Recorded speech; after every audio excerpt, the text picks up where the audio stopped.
January 23rd meeting of the Indianapolis Public Library Board is now called to order. I would like to start. That was rehearsal.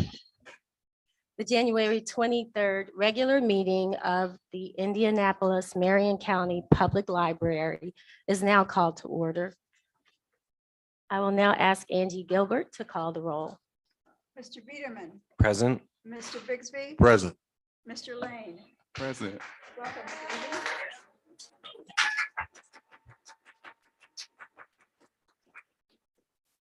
Dr. Murtada, Present. Dr. Payne. Present. And Ms. Tribble. Present. We do have a quorum. Thank you, Ms. Gilbert.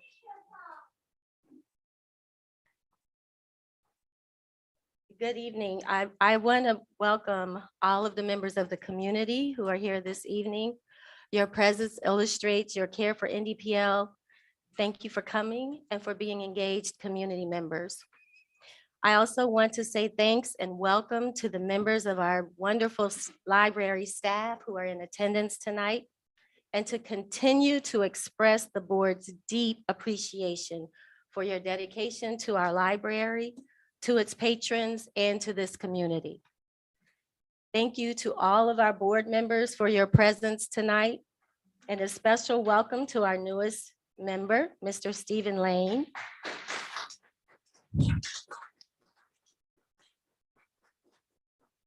Mr. Lane is familiar to the board in many ways, including as a former employee and as a frequent contributor to our public comment section of the meeting. We're glad to have you at the table, Mr. Lane.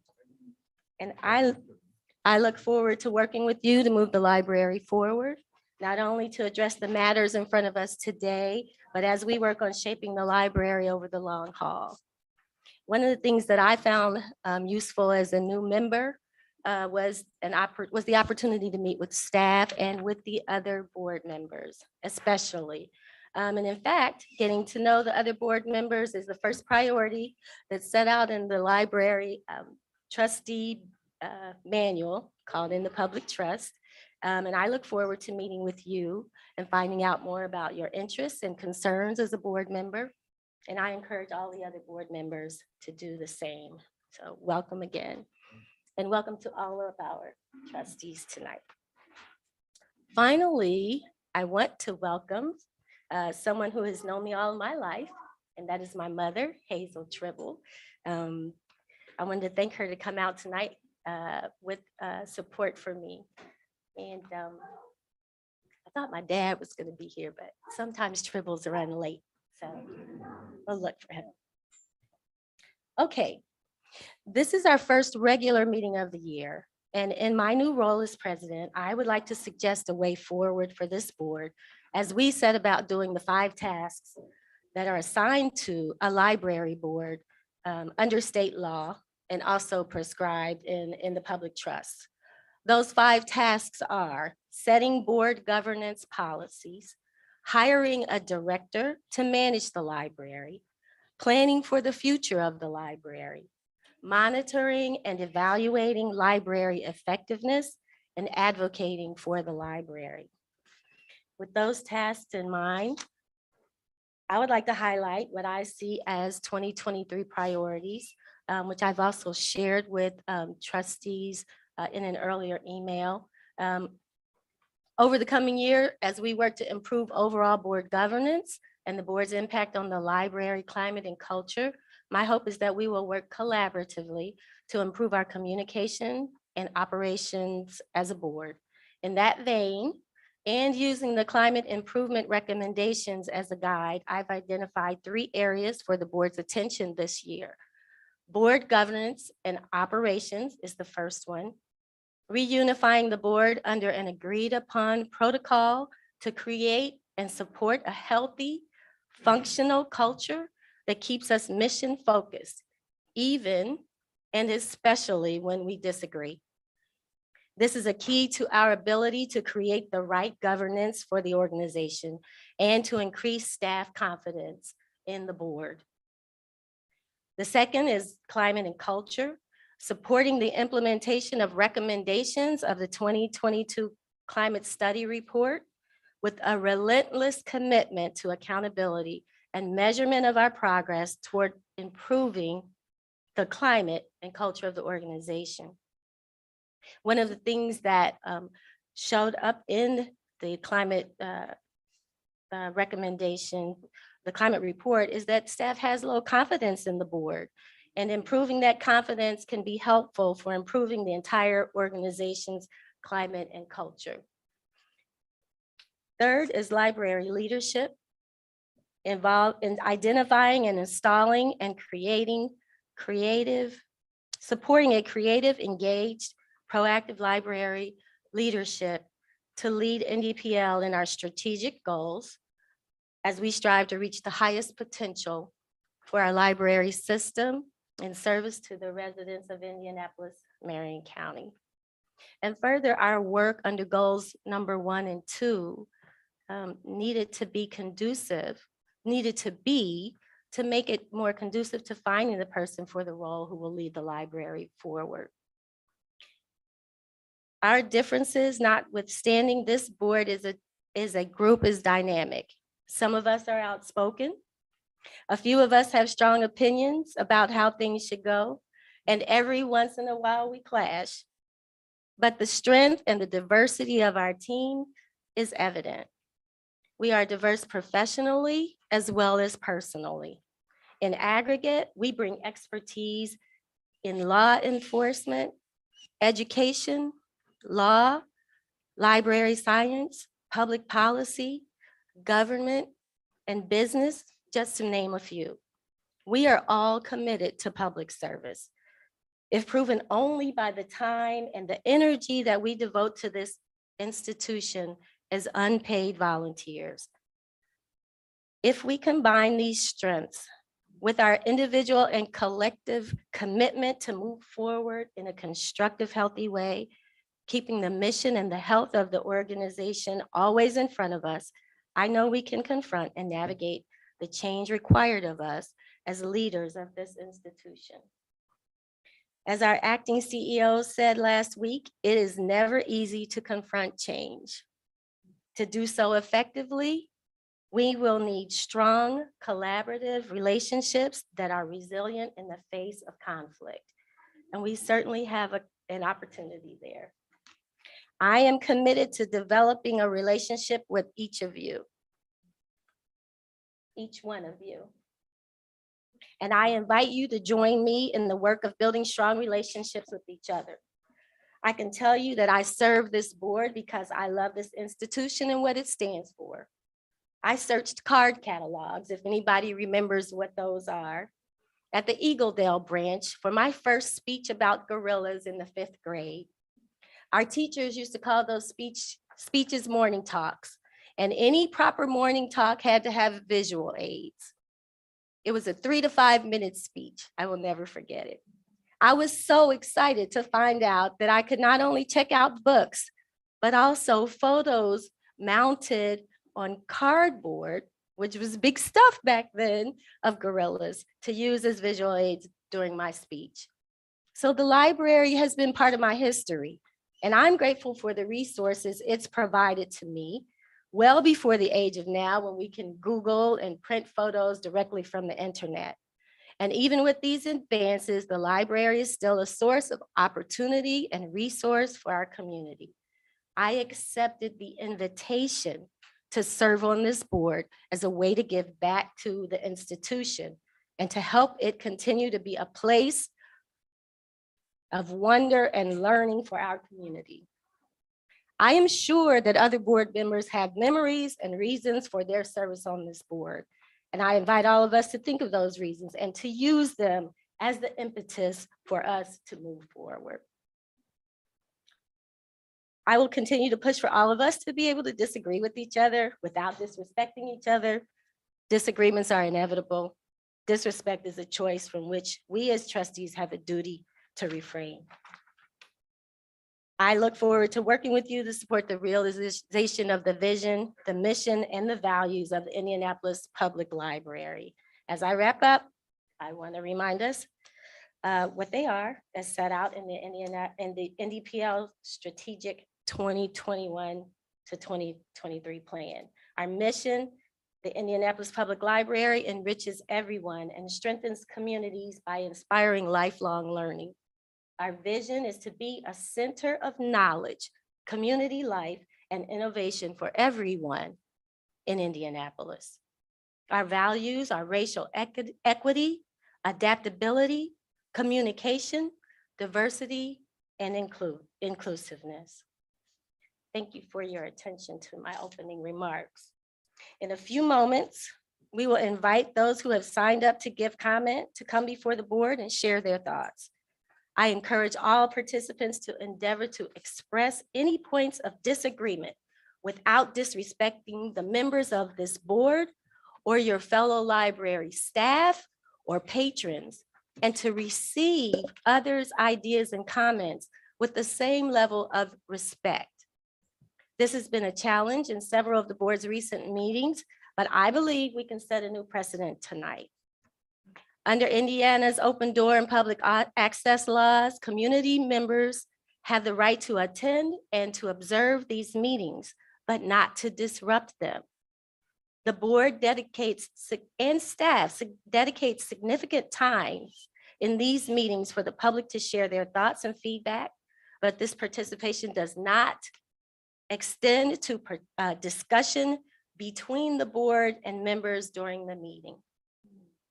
In accordance with Indiana code, if there are attendees who cause disruptions that prevent the board from proceeding through our agenda in a reasonably efficient manner, they will be warned by the chair to cease the disruptive behavior. If they persist in disrupting the meeting, they will be removed from the room. For everyone's safety, attendees are not permitted to approach the trustees table unless invited to do so.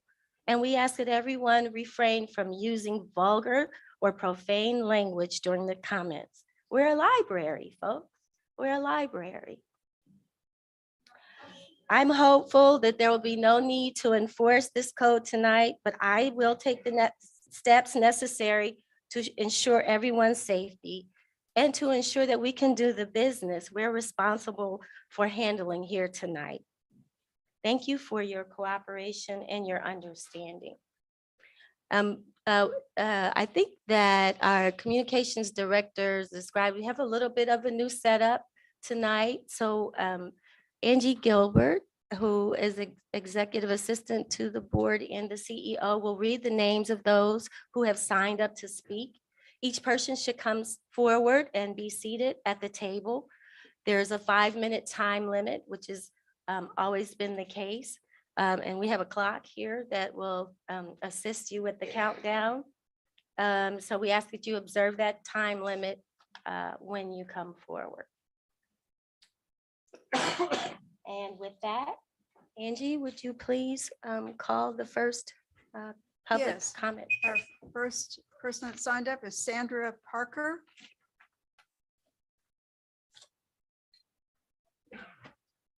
Good evening, Ms. Parker. Thank you. Can you hear me? Is it on? Okay. I come in peace and love. I will not have to be escorted away. Thank you. Again, my name is Sandra Parker. I notice I'm supposed to tell you my address. Can I just tell you which township I live in? Or you need my That's address? That's fine. I live in Pike Township. Okay, thank you. I'll Ms. tell you Parker. later where I live if you really Okay. need to know. Okay. I really didn't want to come, but I've been fighting with myself. I'm a retired educator. I like leaning back in my recliner with my husband, just watching TV. Although that's not all I do. I participate in a lot of organizations. I still work with youth, even though I'm retired. And I never came to the downtown library so much as since Nichelle Hayes has become a part of it. I was so excited about the section that I know that she helped to establish. I came down because it showed, that African Americans have done so much, which being a social studies teacher, I already do, but not everybody knows. And I was just real excited about that. But my excitement didn't just go away with that one-time visit. I came back several other times because of programs that were here. And each time I was really proud of those programs. I invited my oldest cousin to ride and come along with me. And we had a great time. And also one of my organizations, we brought our youth, and our youth came down and they enjoyed it. And you know, a lot of young people don't use the library as much as we did. They have their cell phones, they have their computers, they have other way. But when you have young people and older people that are encouraging this, they can get that excitement too. I looked at the art program during Black History Month.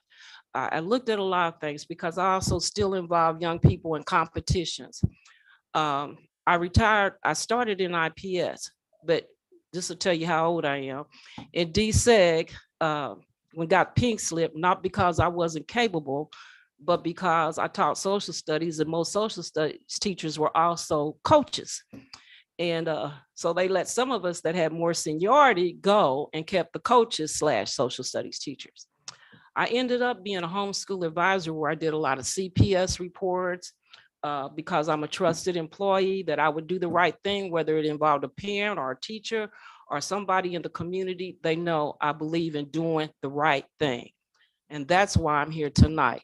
I could no longer stay at home and suffer in silence of what I saw going on.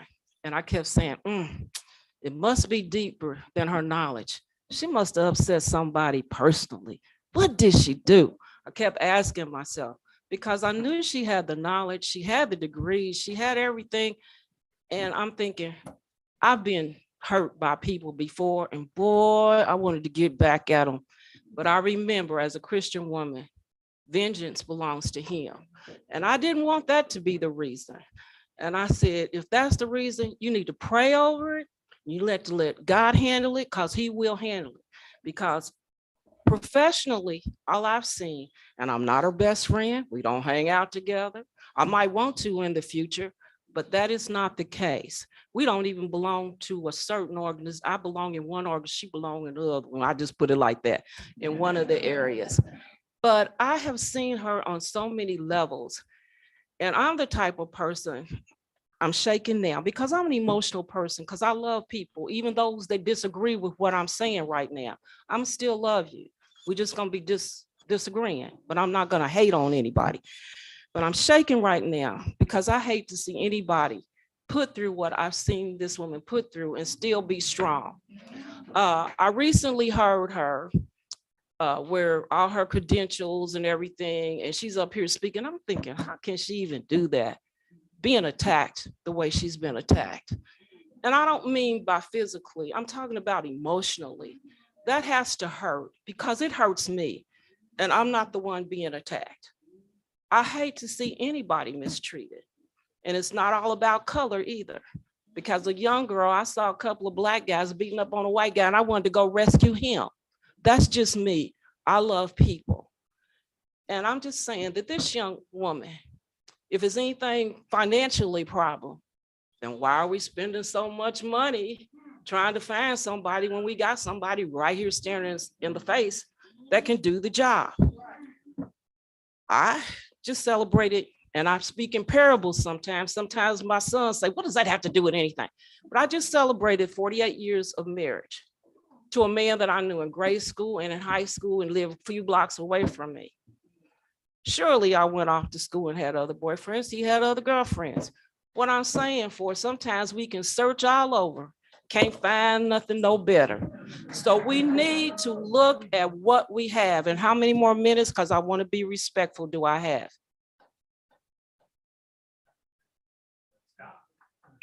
I need to stop now? You never started me? Okay, I got 5 minutes then. Blame her time. Okay. I'm just want to express myself, because there's that old saying is, they came after this group and I didn't stand up. And they came after that group and I didn't stand up. They came after me and there was no one left. And I just don't want to be that person that in my heart I wanted to support this young woman that has shown me, the students I brought, and a lot of people in the community. Somebody wanted to hand me a sign. I said, I don't need a sign. I let my words speak my heart of what I'm feeling. And I'm not here to attack any of you, but I'm telling you, I've had young women that got in my way in certain areas. It could be with a boyfriend or something else. But when they came up for something, I would not mistreat them. My heart is not like that. I still be kind to them. I would still give them water. And if they needed to be on something and they could do a good job, go ahead, let them do it. I might step aside and help from afar so I don't have to mingle with them.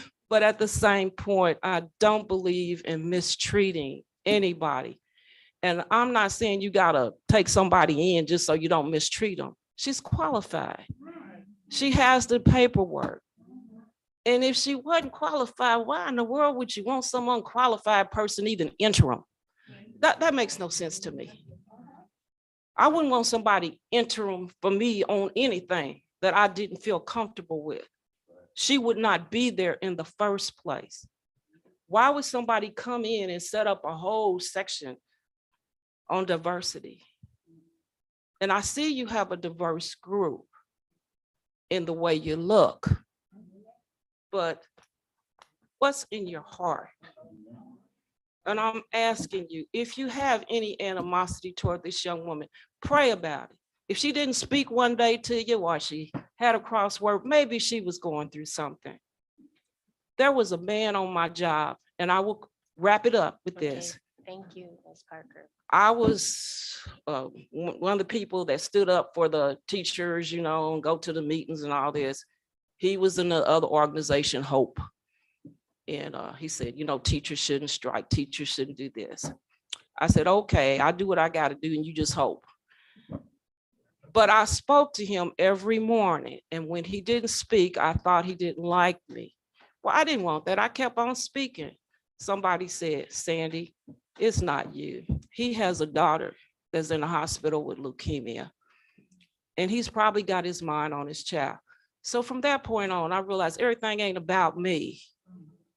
Sometimes people don't speak, sometimes people not nice, but if they're doing their job and doing it well, that might just been a bad day. So if that is a problem, erase all that. Look at her qualifications, look at her work, look at the people that are supporting her. Please do the right thing. Do the right thing. Thank you.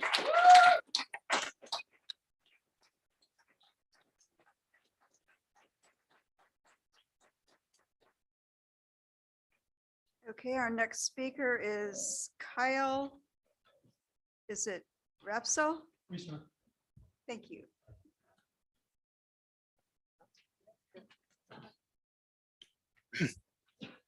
Hello. So yes, my name is Kyle Reitzer, and like the previous speaker, I'm a resident of Pike Township. I'm also the circulation supervisor at the InfoZone branch of the public library. First of all, I'd like to thank Hope Tribble, Curtis Bigsby, Raymond Biederman, and Jose Salinas for their letter to the City County Council explaining why Nichelle Hayes was not selected as a CEO after Gabriel Morley declined the position. It was enlightening and it answered a lot of questions that I had, but portions of the letter raised further questions, so I'd like to ask them here. Quote, the trustees made no promises or guarantees that the person assuming the interim position would advance or be promoted to the permanent role, end quote. Did anyone really claim that such promises or guarantees had been made?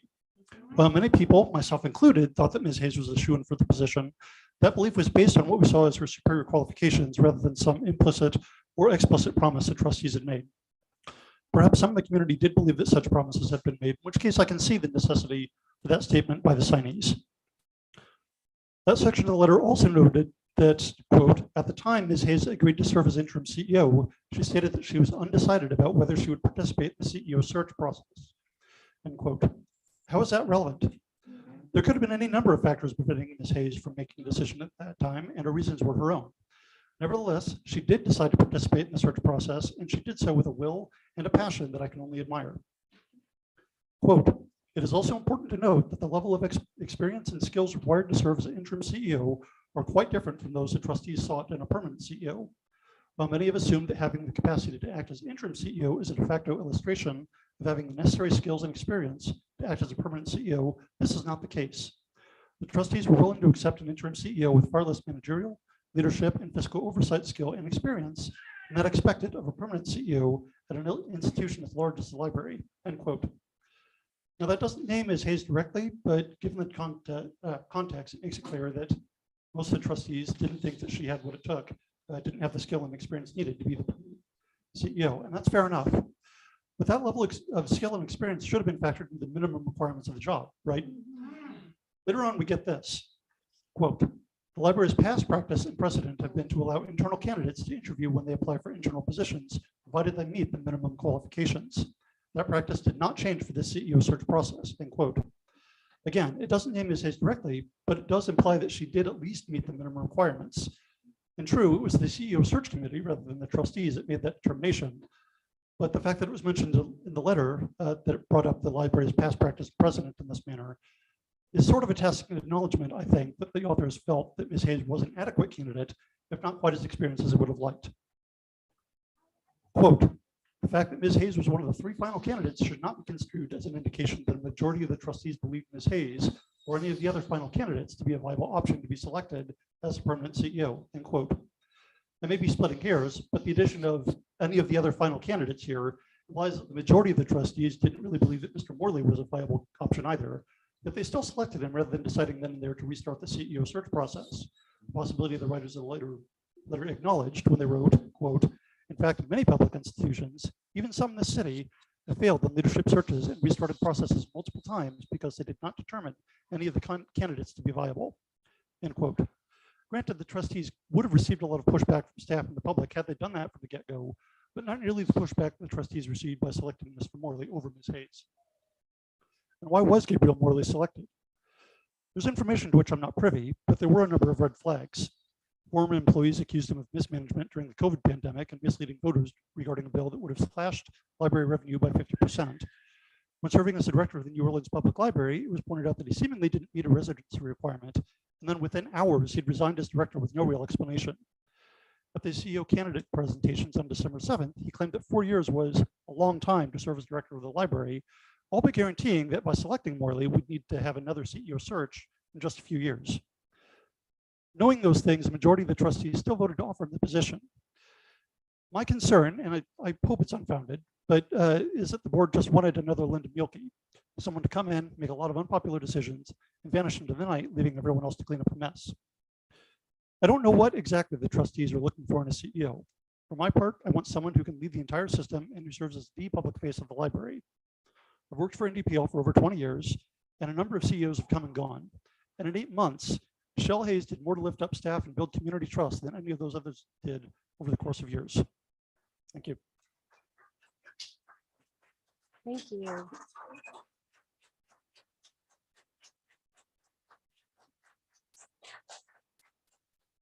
Angie? The next person is Masharik? Is it Daiwards? Thank you. Greetings and thank you for this opportunity. My name is Queen Mother Mashariki Jawanza. I represent several different organizations here in the community. I have been before you before, not because I wanted to be and not that I want to be here tonight, but this is a matter that is very critical. I attended the Dr. Martin Luther King Jr. program in Lexington, Kentucky. I was asked by some of the leadership in Lexington, what is going on in Indianapolis and the public school? There were people there from Cincinnati that asked, what is going on in Indianapolis? This has really become a national embarrassment in terms of how this board has handled this situation, which is why we had called for the resignation of those Treble, Bigsby, and Bitterman, because we have no confidence in your decision making. I had stated that the last time I was here, and since then, you continue to make bad decisions. You continue to ignore the community. I, like so many others, were at that last presentation that Michelle presented, along with the gentleman. There was only two of them left.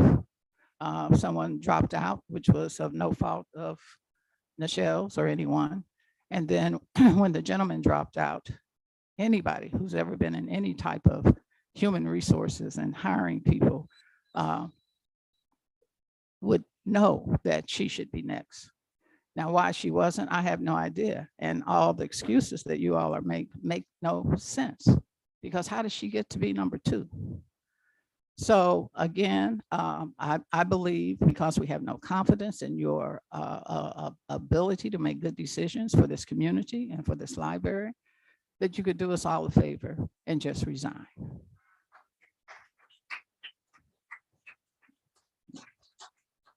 I was very appalled when I came to the special meeting and you had hired someone for over $100,000 to work with the interim that you have brought in to do the work that Michelle's done by herself. Again, a waste of taxpayers' money. And I don't take that lightly. I'm retired, I'm on fixed income. And I watch where my tax dollars go. I don't know if any of you have any political ambition, but I'm just here to tell you personally, I would never vote for you. So thank you for listening to me. And again, our position is Michelle Hayes should be seated and those three board members should resign. Thank you very much. Thank you.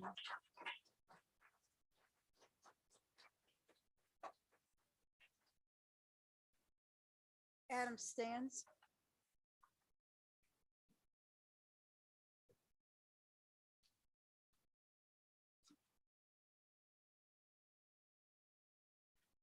Hello, my name is Adam Stant. I'm a Pike Township resident and regular library user.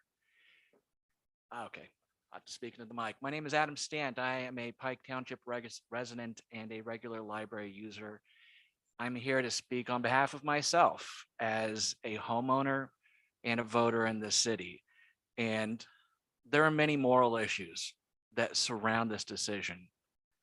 I don't know if I can appeal to your morals, but I would ask to appeal to your financial responsibility, your fiduciary duty as members of this board, to not create another contract that will use money that could be used to purchase books, to educate this community, to grant a contract to a company that will come in here. And I tell you what, the public knows. The public has told you what they want. And I would ask that any of the members of this board who work for an institution that contracts with the city of Indianapolis or any other public institutions recuse themselves from this decision. And I would ask you, don't spend the money on telling you again what the public has already said. Thank you. Thank you.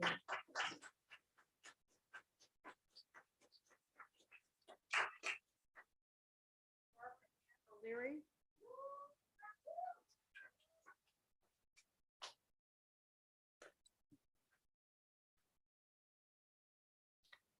Thank you. Can you hear me? All right. My name is Barbara Ann O'Leary. I care passionately about our community and the library workers who show up every day to meet their diverse needs. It's time for a new era of thoughtful, engaged, sustainable leadership at IndyPL. Stephen Lane joining the board offers a glimmer of hope.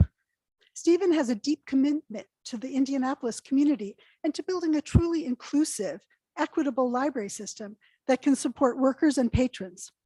His lived experience as an IndyPL library worker and union member will be of tremendous value as he contributes to the board's deliberations and helps guide its actions moving into the future. I look forward to the City County Council acting quickly to fill the remaining vacant board position with someone who shares this commitment, so the IndyPL board can correct course and work together as a fully functioning body to make decisions in the public's interest. I invite any current board members who do not share a heartfelt commitment to working in service to the community together with all of those on the board to step down and make space for someone else to do this important work at this time. I serve as a VP of Ask Me Local 3395, and I work as a youth multimedia learning specialist at Central Library's Learning Curve. Youth Multimedia Learning Specialist is the new title for what had previously been known as Activity Guide. I joined the Learning Curve team almost 18 months ago, filling the space opened up after Bree Flannelly left and subsequently went public with her concerns about systemic racism within the library. I take seriously the responsibility to dismantle systemic racism and to help create a culture where workers and community members can thrive. Each day, I commit myself to taking actions that will open up possibilities for transformation. I have worked tirelessly to seek ways for NDPL to better serve kids, teens, and families, and to dismantle patterns that hold us trapped in the past. I know that there are many other library workers within the system who are dedicated to this as well, but without strong visionary leadership, we will not attain our goals. The same month I joined the Learning Curve, Jackie Needus vacated her position as CEO in the wake of Flannelly's allegations. Since then, we have been without permanent leadership, not only in the CEO position, but in many other roles throughout the system. At that time, the board insisted that a CEO could not be hired until a climate study was conducted. The CEO search process has been a debacle. The latest example of this is the board's recent decision to push back the hiring of the CEO for perhaps another 12 months or more, while creating a completely new chief administrative officer consultant position and filling it with someone with no library experience who freely admitted to the press she had not even read the climate study report. This new CEO envisions yet another round of listening sessions. Library workers have shared their experiences over and over again. We want responsive leadership and we want it now.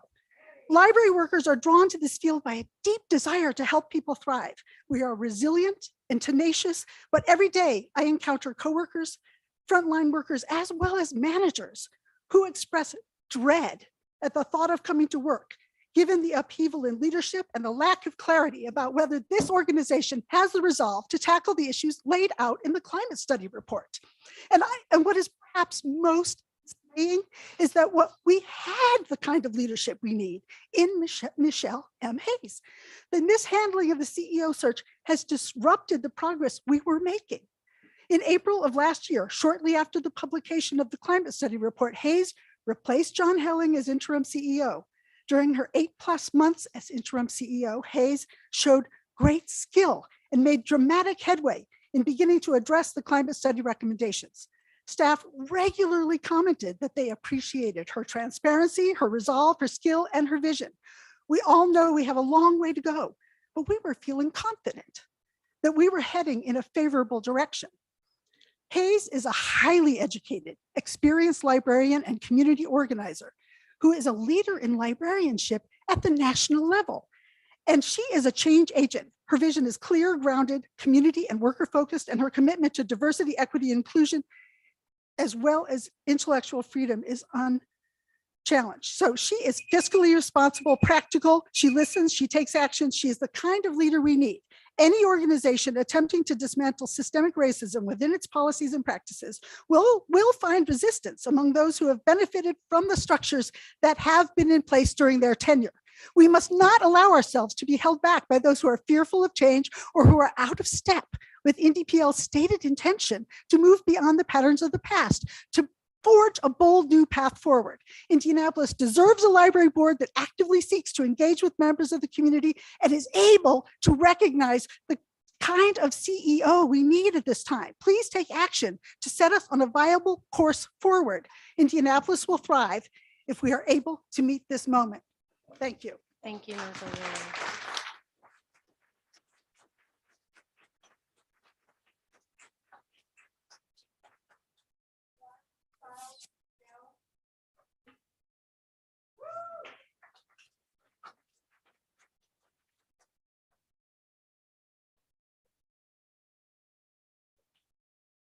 Hello. Wild Style Michelle. I live in Center Township. Um, Let me start by at least trying to be classy. Thank you, Dr. Payne and Dr. Murtada, for your leadership and grace through all this. Congratulations to Stephen Lane. To Tribble, Bigsby, and Biederman, y'all have truly united the community. You brought Blacks, whites, Latinos, gays, straight people, and everything in between, Democrat, Republicans, socialists, communists. You brought them all together and have probably boosted them attendance at these meetings by at least 400%. So through your actions, congratulations. We're gonna have to talk about ethics though. I mean, in the opening remarks, we talk about respect and everything, but we haven't talked about ethics. I haven't heard the word ethics said, and respect is not lying to the community. And so when I have to FOIA request about what's really going on, and I discovered it that at least several of you board members have had the website changed to reflect inaccuracies about a resolution you passed. That's lying to the community. And how do you demand respect from the community, but you won't give it back? It's incredible. We talk about DEI, diversity, equity, and inclusion, and actually accessibility, because I did read the climate study report. And then we rig a system to get a CEO that by weighting DEI in a category out of 10, 4 times lower than some of the other categories. And then, perpetrate to the community that we care about DEI and perpetrate to the library workers too. You've maligned Nichelle in so many ways with that letter. It was embarrassing. Y'all should be ashamed of yourselves and y'all should resign. But I don't understand. I think that, you made it a point of saying that y'all are unpaid volunteers. What are you gaining out of this? Is it legacy? Is it a hope that you'll be able to leverage other political positions for this later? Because I can tell you that there's enough people here, we're not going to vote for you. And we might protest your next appointment. I know we did with Mr. Bixby there at City Council, and this may go on. But if it's legacy that you're doing this for, just understand that this room and the protests and the comments and the petitions have been filled with historians, authors, writers, musicians, culture leaders, educators from a grade school to high school to college professors, and in large numbers. We will write your legacy. Your great grandkids will be hearing about what you did in this moment from us. And so if you care about your legacy, please resign now. Don't drag this out. Don't continue to hold the library hostage. Resign. Try to take a road to redemption. I'm sure the community may forgive you. I probably won't, but the community may forgive you for your crimes. And they are crimes. You violated ethics, that meeting that you had last week, knowing that another appointee was on the way and you rushed to spend $190,000 of my money. $190,000 for somebody with no library experience, when you wrote a letter maligning the woman, saying that she didn't have enough experience for your taste. It's hypocritical. You've gaslighted the community, you've disrespected us, and then you have a whole military force waiting out there, and you tell us how much you're gonna have us removed, and you talk about respect, but you haven't given it. Just go home and look in the mirror. Look at yourselves and what you've become, and please resign when you get done.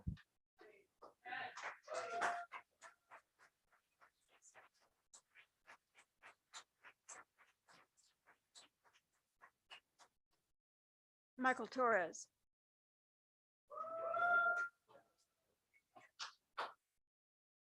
Good evening. My name is Michael Torres. I'm a public service associate at Central Library, 25 years, and I am president of Ask Me Local 3395. My comments and questions tonight come from the feedback pertaining to the board from the climate improvement process since last April. Trust and transparency are just two issues the data the CPI revealed. In the past year, you've had a few special board meetings and denied public comment at every one of those meetings. I'd like for you or the attorney to tell the public what code or bylaw allows you to exclude public comment at any board meeting, special or not. Also, for several months, there have been no public comments that were sent to the website read aloud, nor has the board president asked if there are any. Normally, those comments sent through the website were read after in-person public comment at each meeting and were always included in the board meeting notes the following month. I inquired about not seeing any of those comments submitted to the online link, and I was informed by the director of communications who said he believed that the decision was made to stop having those read aloud during the meeting several months ago by Judge Salinas in April or May. At that time, we updated the contact form to just say that it would be send a message to the library board. The decision at the time was to include them in the meeting minutes. So I am not aware of what happened or what changed. The staff or the public were not aware of those changes, and I had not inquired, who knows how long we would have been in the dark. Why didn't you tell the public or staff of these changes? It's not fair nor transparent to the person submitting comments that they will not be read aloud at the meeting or that their comments will not be included in the meeting minutes like they used to be. The meeting notes are public domain and document the business of the board and should include all business that occurred in person or virtual. Will you publish those comments sent to the board? If not, will you tell those who cannot make it to the meeting how their comments they submit online can be read out loud or published in the meeting minutes? Thank you.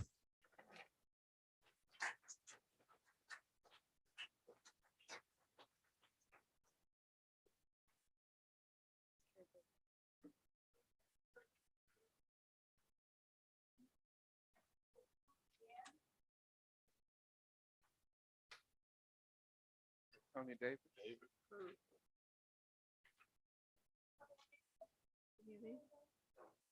Tony.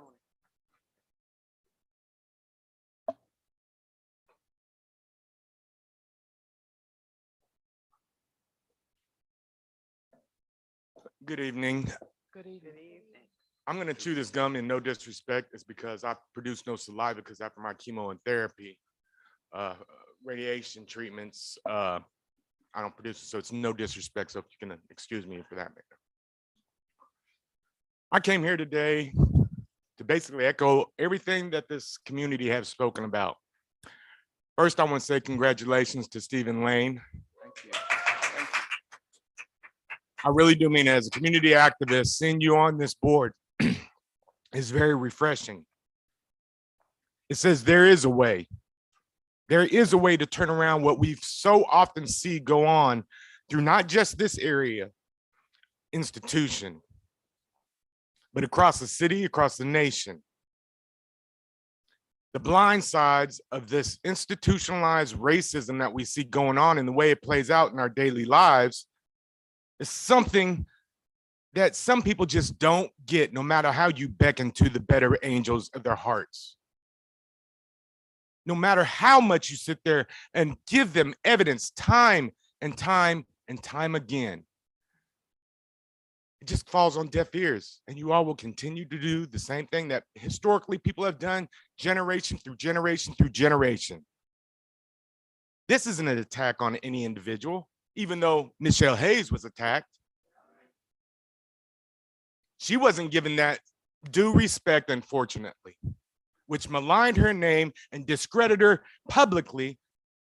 That put a harsh echo on her name. Did you all even take into consideration in that when that letter was put out? I have not heard anyone come out to rectify that situation neither.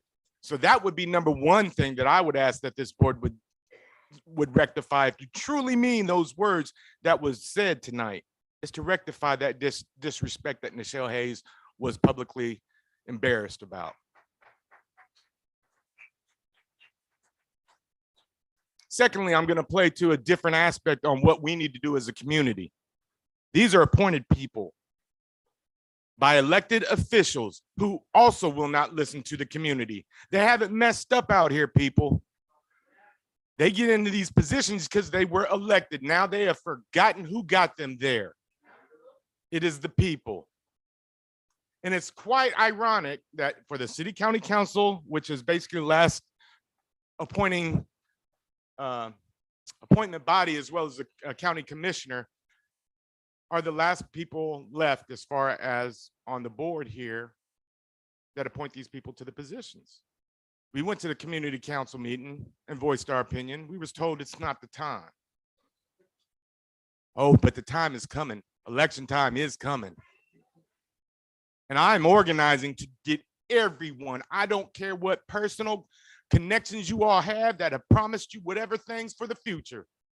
You better be aware that I'm going to do everything within my power to organize people to get them moved out the way until we can get someone on them doggone city county council to speak for the people and not for themselves. And then we'll see where the chips fall then. You know, we got to stop doing the same thing over and over again, begging to the better hearts of angels of these people who do not see people. We got to become more organized in the way that we do things in this community and beyond. We have to learn the corruption of only getting the majority of people on these boards in these areas in order to push through what they want. That's really what's going on. It doesn't matter that Stephen is on there. If he was the only one excluding Dr. Murtado, whatever he was trying to do would not get through. If he was the only one on there excluding, I mean, Dr. Murtado and Dr. Payne, you have recognized that, have you not? And that's the unfortunate thing. We're talking about working with each other. It should have been done when you all sat in them seats to begin with. So I beg you all to look at a different way. Elected officials that are coming up, we need to organize in a way to remove these people out of their seats once and for all. These grifting folks that get in there and only are concerned about themselves and their little clique to get what they want, and they've forgotten where they've come from. So let's get them out the way, people. That's what I implore to you, not only in this crowd, but also who may look at this online and those that may hear the words. Go back and listen to Nicole Carey from the IPS, what she expounded when she installed Stephen Lane. Thank you all for your time.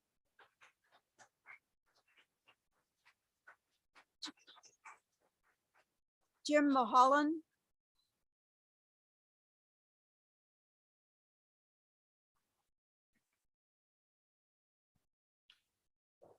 My name is Jim Mulholland. I'm from Wayne Township. And let me be clear that I have no inside information about the workings of the search committee or the deliberations of the board or the interactions of the board with Nichelle Hayes. Since this process began, Nichelle and I have not spoken, and I'm not here today because she asked me. But I do know Nichelle Hayes. In 2017, when Jackie Nidus, the then CEO of the library, hired Nichelle Hayes as the director of the Center for Black Literature and Culture, Jackie called me and asked me to come and meet with Nichelle. Jackie was aware of my work in Indianapolis on racial equity and reconciliation and thought Nichelle could benefit from my support. At the end of that long and very productive conversation, Jackie said something which seems rather ironic and prophetic now. She said, "We both know Nichelle is going to face racist resistance and opposition to building and promoting the center, and I hope you'll help her." Those were prophetic words. Sadly, in the summer of 2021, we discovered that some of the racist resistance was internal and systemic to the library. And that summer, I stood before this board and asked for new leadership that would help the library resolve its inequities and create a more inclusive culture. And I was not alone in this request. In April of 2022, when the board appointed Nichelle Hayes as the interim CEO, I and many others were encouraged. This past fall, when Nichelle was selected as one of 2 finalists in a national search, we were excited. In December, when this board voted 4-2 to hire a white man, Gabriel Morley, instead of a Black woman, Nichelle Hayes, to help the library address inequities and create a more inclusive culture, we were flabbergasted. I'm an old white man, and even I can see that's problematic. Even Gabriel Morley quickly realized that was a horrible decision and refused the offer. Now, in response to the resolution recommending the hiring of Nichelle Hayes, 3 present members of this board decided to defend their decision by disparaging the qualifications and capabilities of Nichelle Hayes. But let me be clear. Nichelle Hayes holds absolutely no responsibility for the fiasco of the CEO search. It is those 3 members. If we should question the qualifications and capabilities of anyone, we should question those of those 3 board members. And if we are to take the claim seriously that Nichelle Hayes was unqualified, then the board chose an unqualified person as interim CEO during a time of difficult transition. If we are to take your claim seriously that Nichelle Hayes was unqualified, the board created a search process that allowed 2 unqualified persons to be finalists in a national search. Nichelle, who you say was unqualified, and Mr. Morley, who disqualified himself. If we take your claim seriously that Nichelle Hayes was unqualified, you're also claiming, whether you admitted that your national search could not find a single person of color in the entire United States who was qualified for this job. That is disturbing. But you and not Nichelle Hayes are responsible for this mess.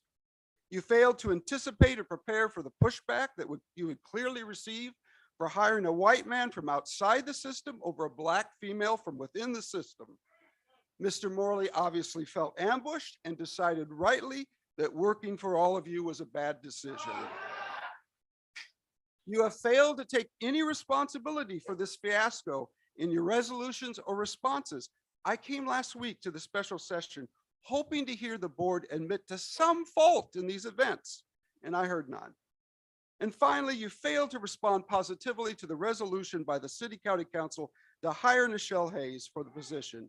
And instead, you chose to publicly disparage Nichelle Hayes and open the library system to future legal suits for hiring discrimination. There is only one statement in your recent response to the City County Council resolution with which I agree. We need a fresh start. And that fresh start begins with the resignation of the members of this board who voted for Mr. Morley.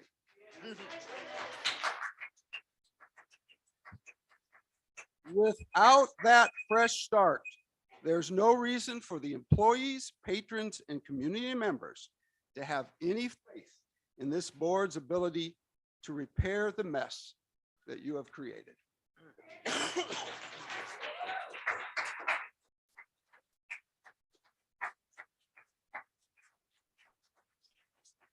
Eli Money. Maury.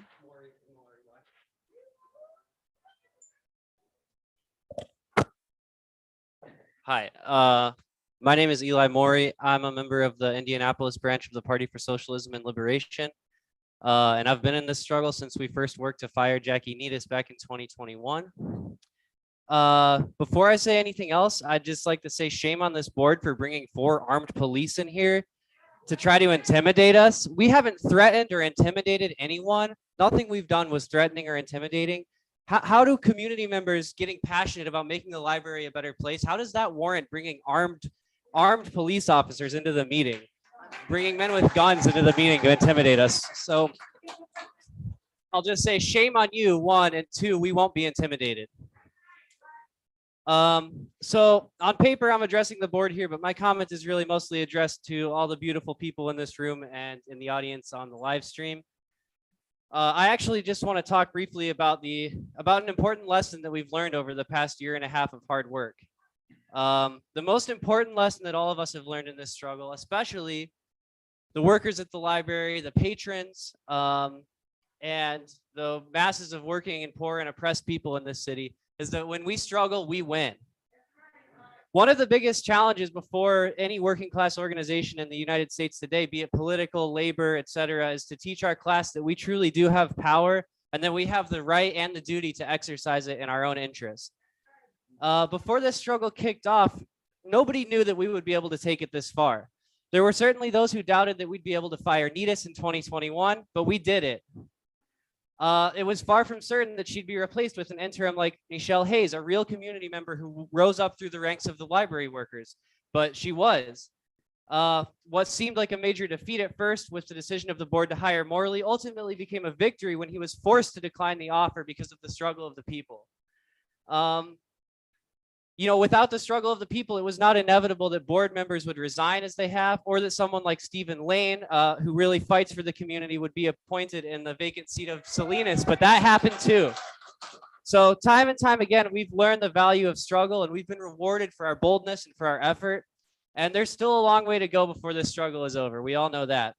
But seeing this community activated and interested in seeing this through, I do believe that a brighter future is ahead for the NDPL. I can see it on the horizon. As long as the workers and the patrons and everyone else in the community keeps showing up and keeps fighting, which we will. We will. Lastly, I'd just like to say to the members of the board who insist on standing in the way of the appointment of Nichelle Hayes, I have one thing to say to you, which is one way or another, the will of the people of this community is going to be respected. Hope Tribble, Curtis Bigsby, Raymond Biederman, we demand that you stop mismanaging the NDPL and resign immediately. Thank you to Stephen Lane, Dr. Payne, and Dr. Murtada for standing on the side of the people this whole time. All power to the people.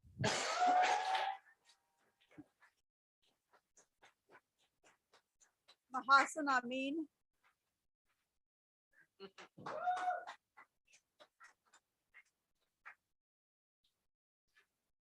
Good evening, members of the board. Mr. Lane, congratulations. Thank you, Dr. Murtada and Dr. Payne, for your continued work with the library. I'd like to actually go back in time to before the climate study took place, because I would like to know how you can have an open and transparent climate study when you have a gag order on your staff.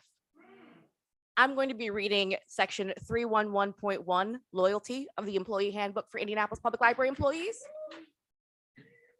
Loyalty to the library and active interest in its improvement and development as an integral part of the community is expected from each employee. Library employees will not publicly criticize the library, its administrative policies, or administrators.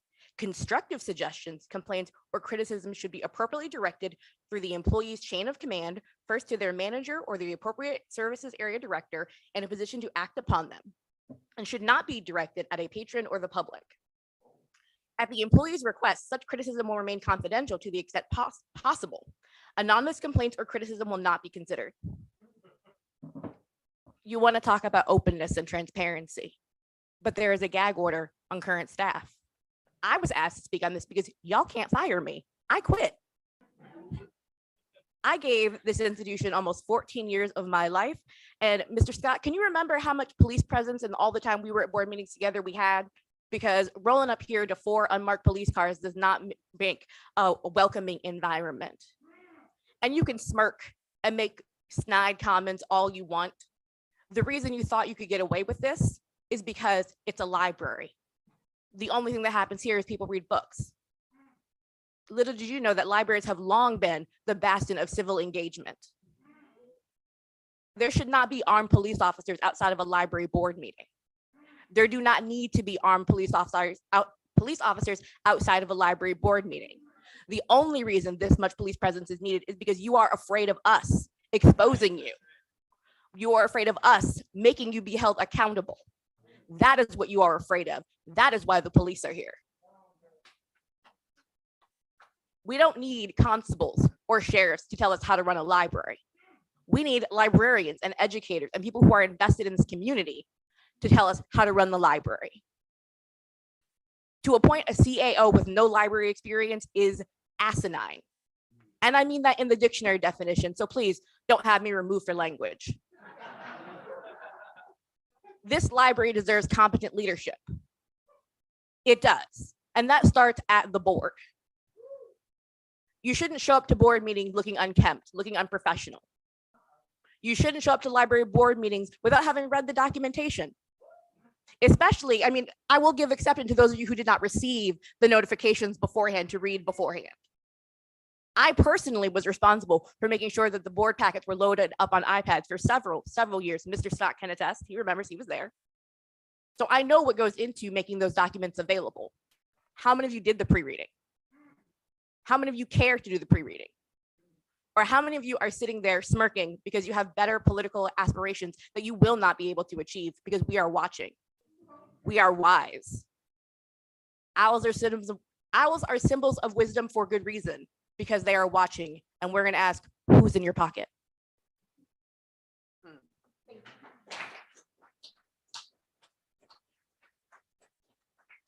Doris Jones.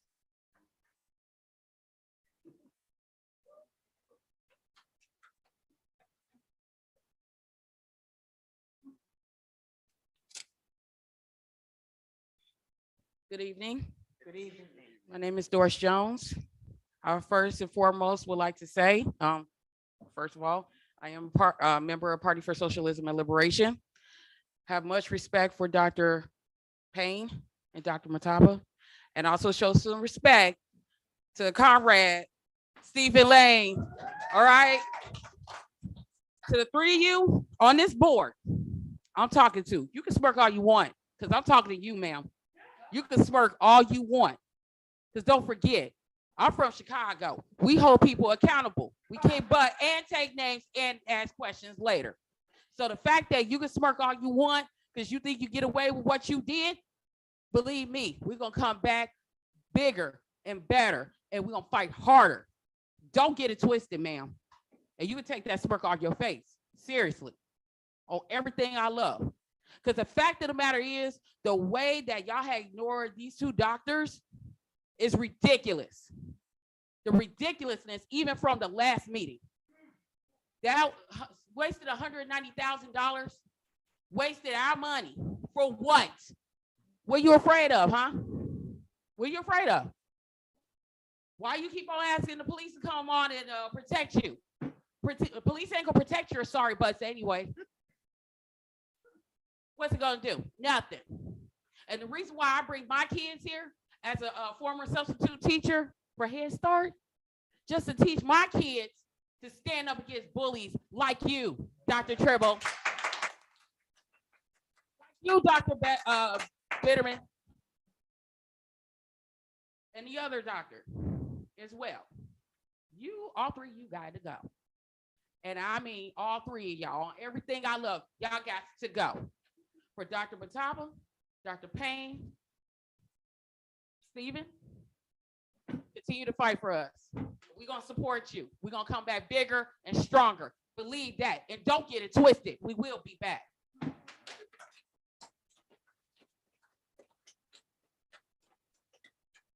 And our last speaker is Susan Preble.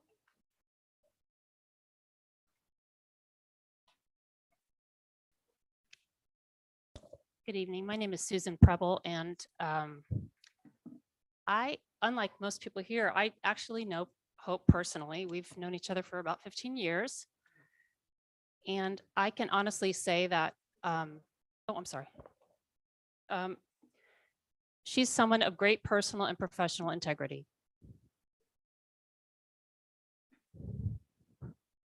I know her only agenda here is to do what's best for the library. She's already had an amazing career. I'm pretty sure she doesn't want to run for elected office. And the idea, I won't take very long. I just want to say that the idea that she would have any role in supporting institutional racism is just bananas to me. I mean, the rhetoric I'm hearing is so completely anathema to what I know about Hope that have to say that I really respect Hope. I think she's doing a good job. I know what she wants is the best for the library, its staff, and the community at large. Thank you.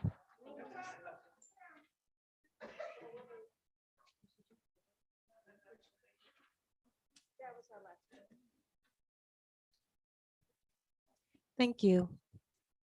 And thank you, everyone, for your comments. We'll now move to approval Dr. of. Matata, are you gonna offer anything? I'm sorry. Yes, Dr. Point of Matata. order. I'd like to always, at the end of the public comments, just give a note of thanks as you were getting ready to do, Hope. Sandra Parker bringing up and really making sure, can I be heard?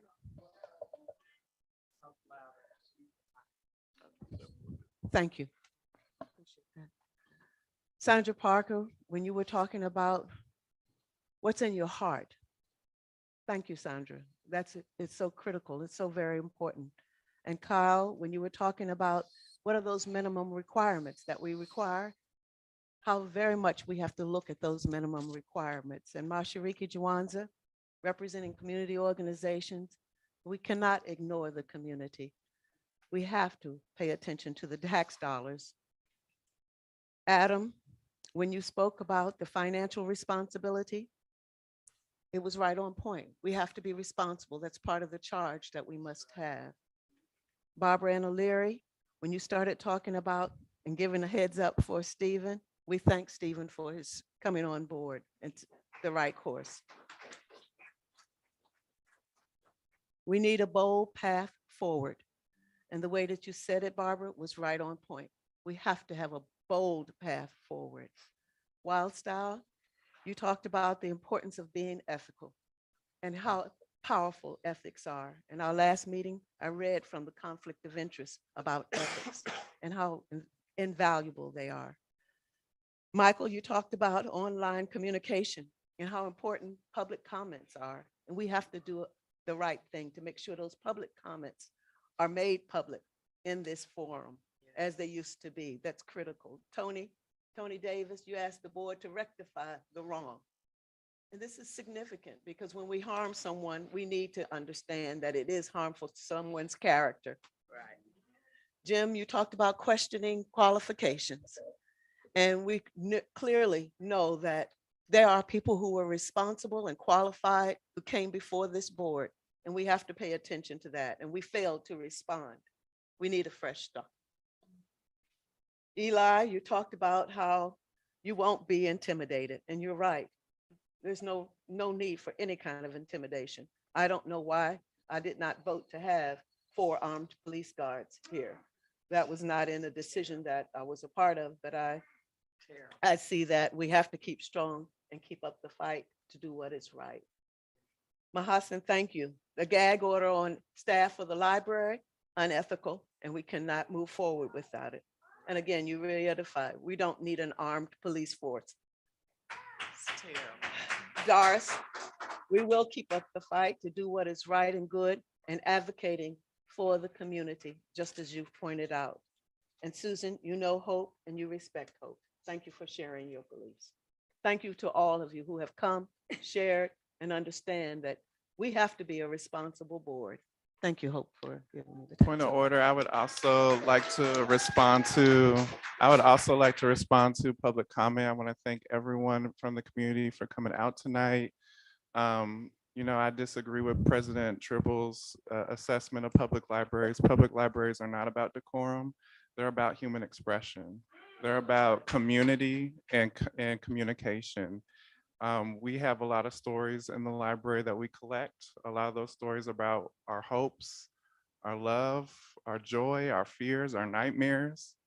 And sometimes those stories make us uncomfortable. But in those stories, we see the greatest change. And we're gonna have change on this board. We're gonna have change in this community. So thank you all for being here. Thank you. Also, can we get that microphone for Greg Hill? Please, so we don't have to share one. Thank you. Okay, thank you.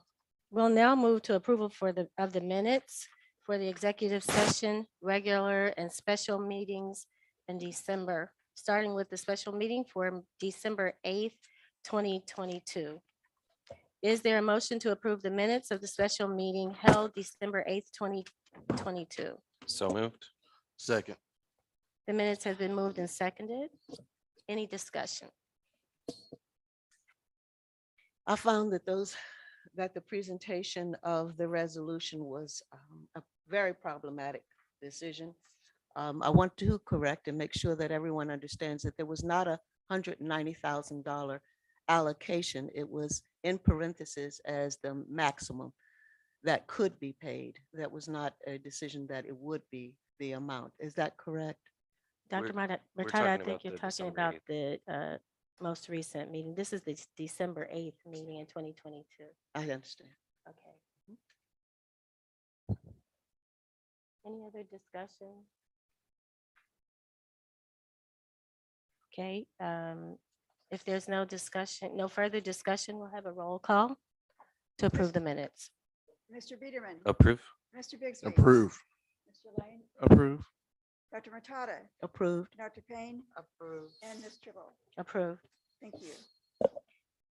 Is there a motion to approve the minutes of the regular meeting held on December 19th, 2022? So moved. Is there a second? Second. The minutes have been moved and seconded. Any discussion? Yes, I have, I want to bring up the statement for the Diversity Policy and Human Resources Committee.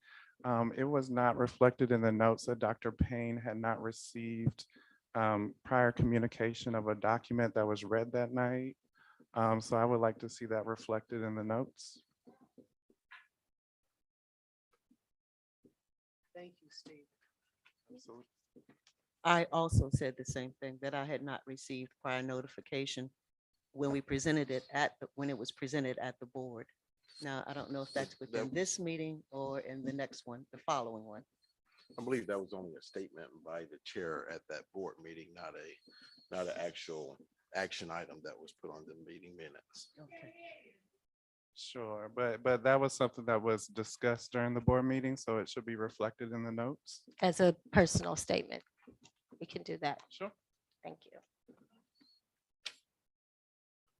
Any other comments? Discussion of the December 19th, 2022 meeting? Hearing none, we'll have a roll call to approve the minutes. Mr. Biederman. Approve. Mr. Bixby. Approved. Mr. Lane. Approved. Dr. Murtada. Approved. Dr. Payne. Approved. And Ms. Tribble. Approved. We'll now go to committee reports, beginning with the Finance Committee, chaired by Patricia Payne. Lolita, CFO, could you come up? This is Lolita Campbell. Good evening. Good evening.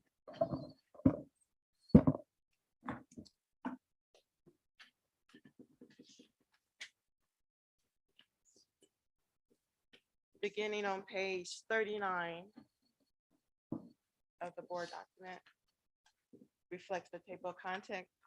Let's start with page 40. This is month end, year end, December 31st, 2022. Can you hear? Yes.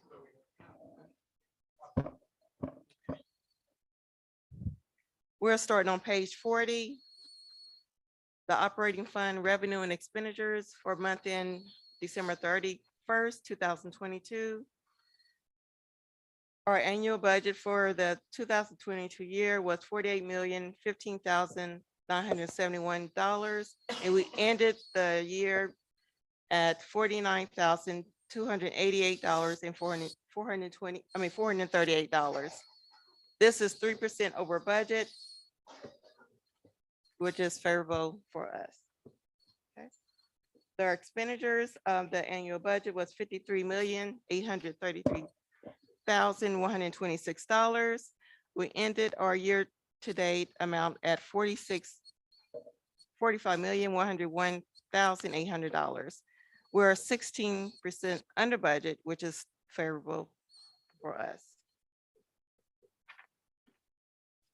Anyone have any questions with the year-end amount? This is unaudited because we still have to have an audit in which sometimes have year-end journals that will, change.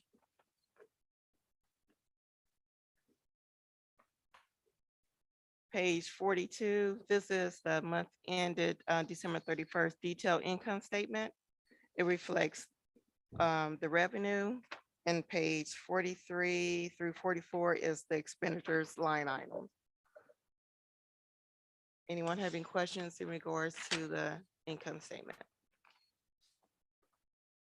No?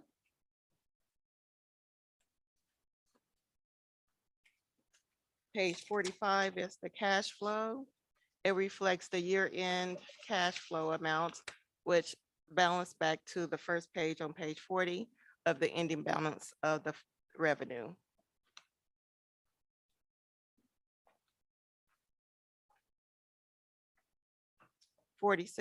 Page 46 is the receipt disbursement report. Page 47 is the investment report. Any questions in regards to those reports before I move on? Page 48 is the bond and interest fund report. 49 is the rainy day fund report. Page 50 is the library improvement reserve fund report. Any questions before I move on? Page 51 through 54 is the gift and grants report for the year end.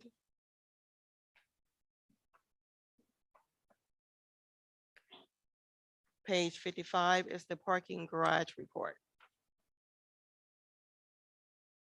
And page 56 is the summary of construction fund cash balance. Any questions of those reports before I move on? Page 58 is the shared system report. Any questions? Page 59 is the next section of my report is page 59, which is the resolution 2-2023. The subject is disclosure of waived fees and fines. Pardon me, Ms. Mhm. Campbell. I Yes. think we need to approve the report of the treasurer for filing for audit. I'm before we sorry, move on that to is the correct. resolution. So is there a motion to accept the report of the treasurer for December 2022 for filing for audit? So moved. Is there a second? Second. Any discussion? Okay, we'll now have a roll call to accept the report of the treasurer. Mr. Biederman, Approved. Mr. Bixby, Approved. Mr. Lane, Approved. Dr. Matata, Approved. Dr. Payne. Approved. Ms. Tribble. Approved. Thank you. The motion carries. Now we'll move on to resolution 2, 2023. Resolution 2-2023. This did not go through our finance committee this past month, so this one needs to be approved during the board. This is for disclosure of waived fees and fines. This is authorization, the adoption of resolution 2022-2023, if I can get that out. Background is annually state guidelines require the board to disclose the amount of fines and fees waived on patrons' accounts. These are fines and fees and miscellaneous charges that the library has deemed uncollectible during the year. For the year ended December 31st, 2022, uncollectible fines and fees totaled $1,228. This amount was due to fines and fees waived at branches. The strategic fiscal impact. The fiscal impact is a reduction in the accounts receivable reported on the library financial statement. Can I ask a question? Yes, Did you say 1,000 or did you say 100,000? $1,228. The actual The actual- resolution shows 100,228. No, I'm sorry, it's $100,228. That's what I Thank was you, I'm sorry. You're welcome.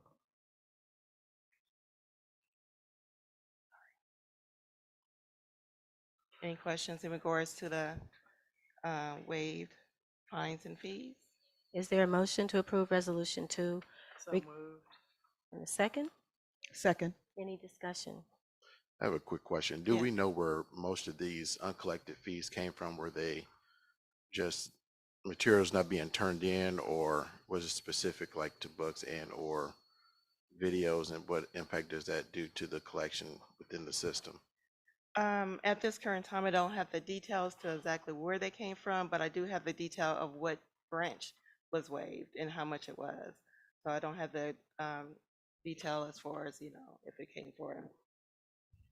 Thank you. And what branch was that? I'm sorry. It's several branches. It's all the branches who have waived fines and fees. All the branches, you said? Yes. Okay.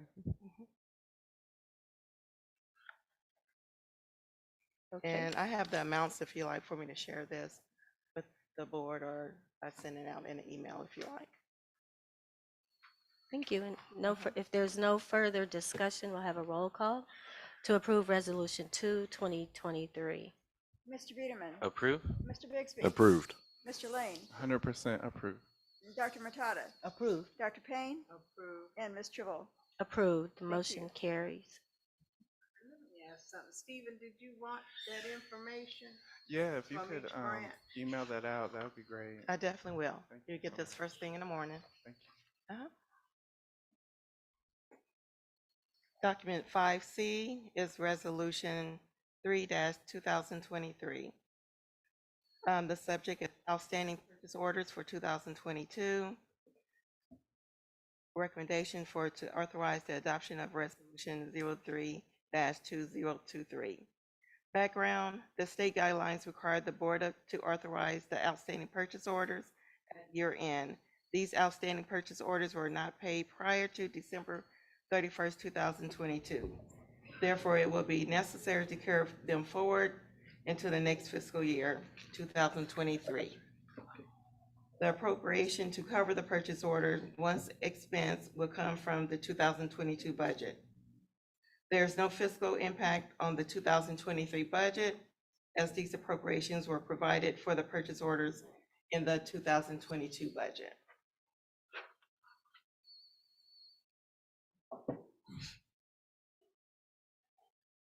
I'm asking for approval of this resolution, please. Okay. Is there a motion to approve resolution 3? Second. I just have one question. Yes. A great deal goes to the Regions Bank purchasing card. What is that used for? That is used for expenses that require payments with the credit card. Because a lot of expenses are going from ACH to credit card instead of utilizing checks to pay for expenses. It's a quick payment. I understand. And to Dr. Matata's point, who has access to that credit card? Well, I have one that's locked up, and it's different people. HR has a credit card. I have a credit card. Purchasing has a credit card. And I see that on page 65, there's a line item where Ice Miller is listed for an amount to be paid of over $30,000 for their climate assessment services. Is that on top of the $100,000 they were paid to do the climate study? That is an open purchase order, meaning that the original purchase order was created for the higher amount. So this is an amount that's still open, that if they wanted to bill for something that we haven't received for 2022, they can still do that within the first 60 days of the new fiscal year to cover the amount in 2022.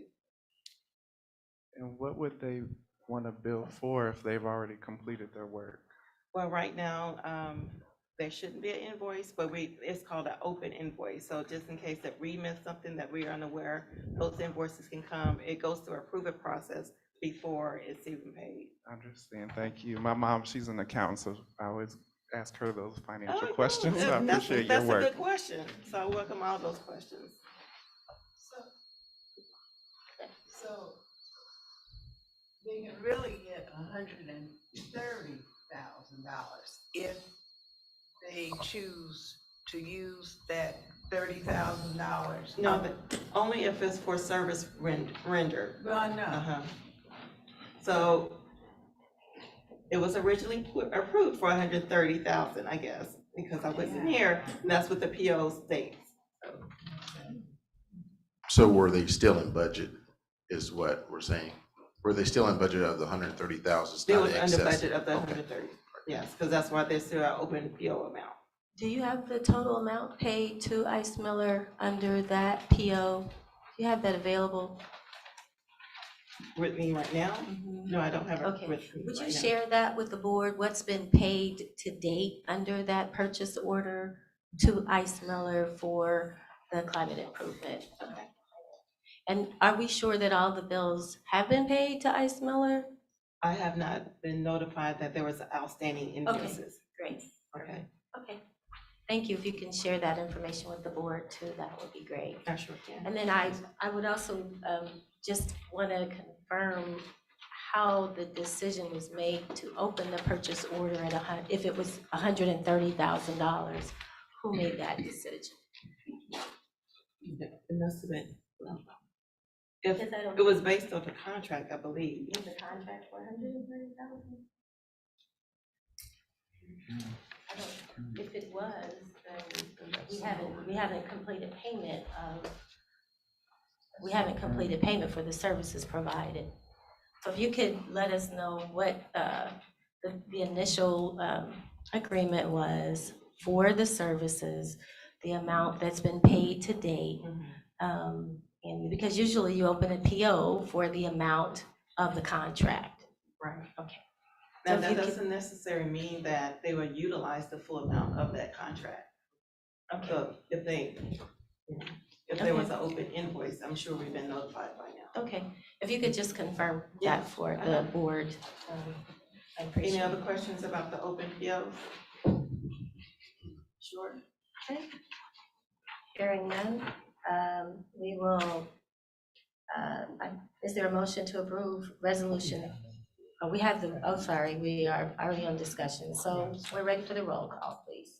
Mr. Beederman. Approve. Mr. Bixby. Approved. Mr. Lane. Approve. Dr. Matata. Approved. Dr. Payne. Approved. And Ms. Tribble. Approved. Thank you. May I ask a question? The $190,000 that was approved for the chief administrative officer, where does that money come from? Well, I haven't received the contract yet, but it will come from consulting services. From where? Consulting services. Oh. The contract been signed? The contract is still under negotiation. Thank you. So we're resolution 4. Confirm the Marion County Board of Finance. Document 5D, Resolution 4-2023, authorize the adoption of Resolution 04-2023. The background is pursuant to IC-5, is Indiana Code -5-13-7-2B. The Indianapolis Public Library fiscal body may designate the Marion County Board of Finance to serve as the library's local board of finance. It has been the practice of the library to designate the Marion County Board of Finance to serve in this capacity in the past. Library management recommends that the library continues with this relationship for 2023. Strategic fiscal impact: by designating the Marion County Board of Finance to serve in this capacity, it allows the library to benefit from the investment practices implemented by other government entities. In 2023, the Board of Finance meeting has been scheduled for January 31st, 2023. Time and location has not yet been determined. Thank you. Is there a motion to approve resolution 4? Is there a second? Second. Any discussion? If there's no discussion, we'll have a roll call to approve Resolution 4, 2023. Mr. Biederman, Approve. Mr. Bixby. Approved. Mr. Lane, Approve. Dr. Matata, Approved. Dr. Payne, Ms. Tribble. Approved. Thank you. Next. Okay. Document 5E, Resolution 05-2023, Capital Asset Policy amended, Policy 121-20, 121-21, and 121-22, and 121-26. In addition of the policy section 121-37, which is lease accounting. Recommendation to authorize the adoption of Resolution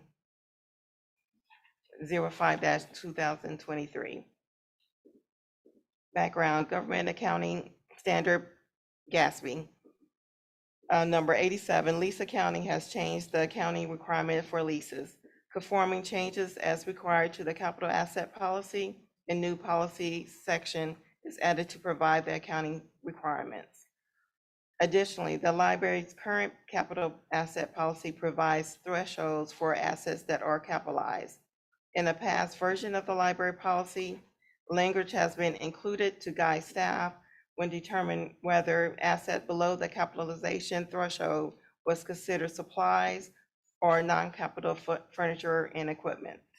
The library would like to add the language back into the capital asset policy 121-22 to provide clarity and ensure consistency when categorizing asset. The policy revision has no impact on the total budget for 2023. The revision of the policy is on page 74.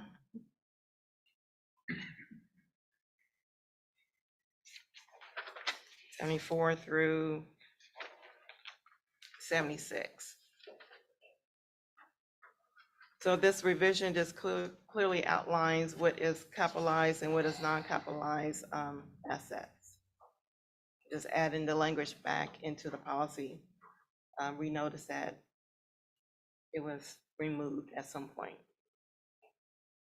And it serves to safeguard the investments of the citizens of. Yes. Is there a motion to approve Resolution 5, 2023 regarding the revised capital assets policy and lease accounting? So, Is there a seconded. second? Okay, any discussion? I think for the purpose of the public, it's important to note what the definition of capital assets are, because they do include that of land, includes buildings, improvements, constructions in progress, and quite a bit of that. Lease equipment and everything. And everything else. And so I think reading into the record so that the larger public knows that you've been on top of making sure that we have the policy in place to protect those assets for the public. Thank you. Thank you. I had one question about special collections on here, which, you know, provides so much of our history. There's a lot of, you know, that was a collection I worked in when I worked for the public library. There was a piece in here that mentioned that there would be periodic appraisals of that collection. Do we know how often those appraisals happen?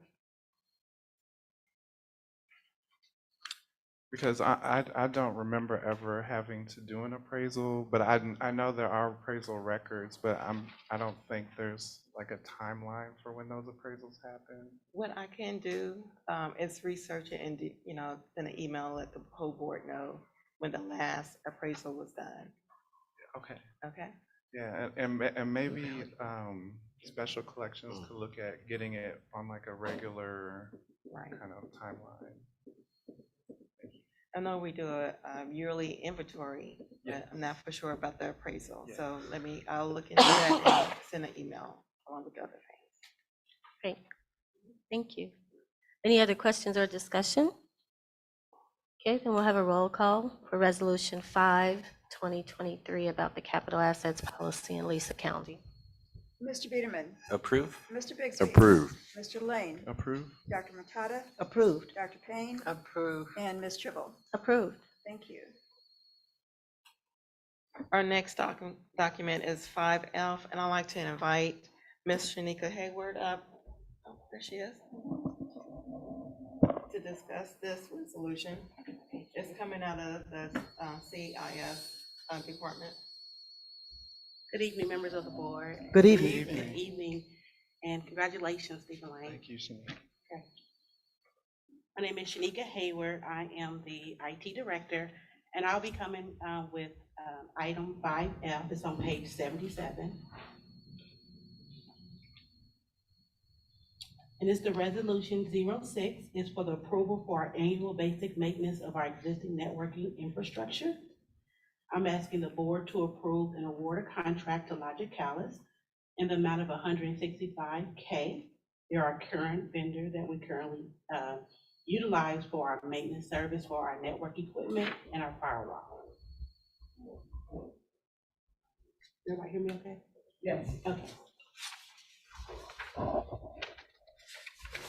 And there's no financial impact to our budget because we actually budget for it. It's an annual expense.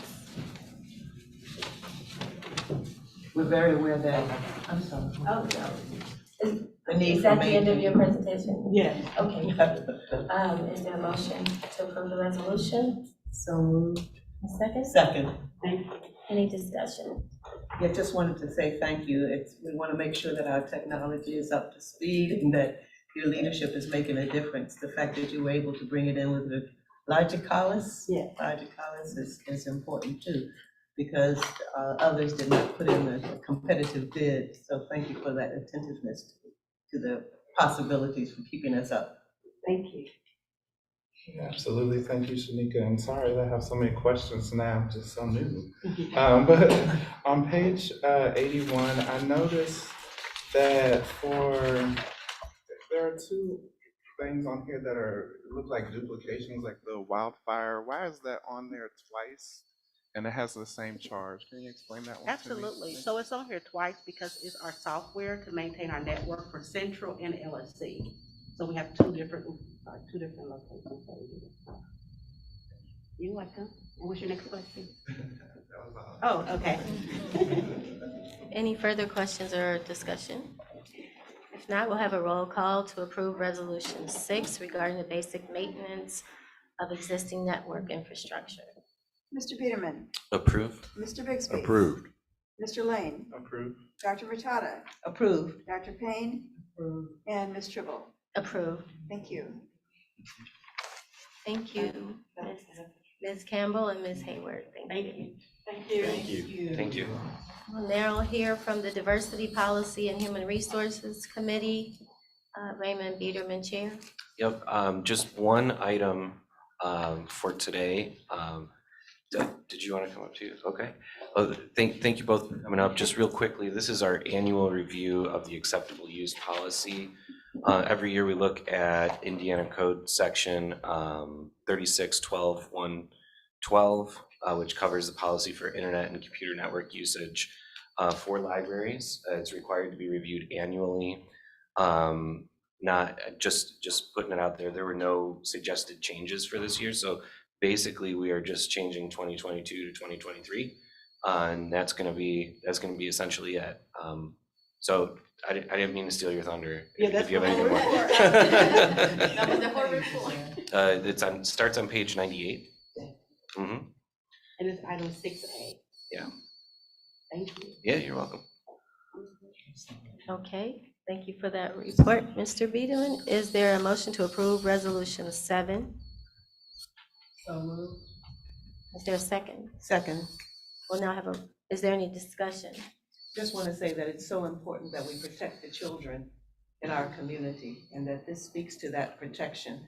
The idea that it requires libraries to have an internet safety policy adopted by the board to be eligible is critically important. Young people are being exposed to so many different things, and so your work and attentiveness to the protection of our young is very important, so thank you.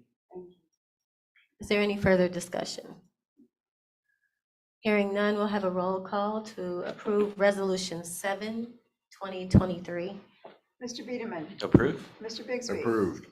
Mr. Lane, Approved. Dr. Vitata, Approved. Dr. Payne, and Ms. Tribble. Approved. Thank you. Thank you. Moving on to item number 7, Facilities Committee.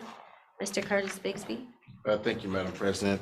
Facilities Committee met on January the 10th to discuss only one resolution that we have. Adam just want to come up real quick, and as he's coming up, we had a lengthy discussion not only about resolution number 7, the approval for the leased parking space at Irvington, but we also circled back around to discuss the housekeeping and janitorial services contract, as well as getting updates from some of the other branches that are having work done to them, and the new facility with Fort Bend Harrison and Glendale branch still staying on track, as well as the discussing things with the curve, and that's on page number 129 of your board packet. So we only have one discussion item, which is resolution number 7.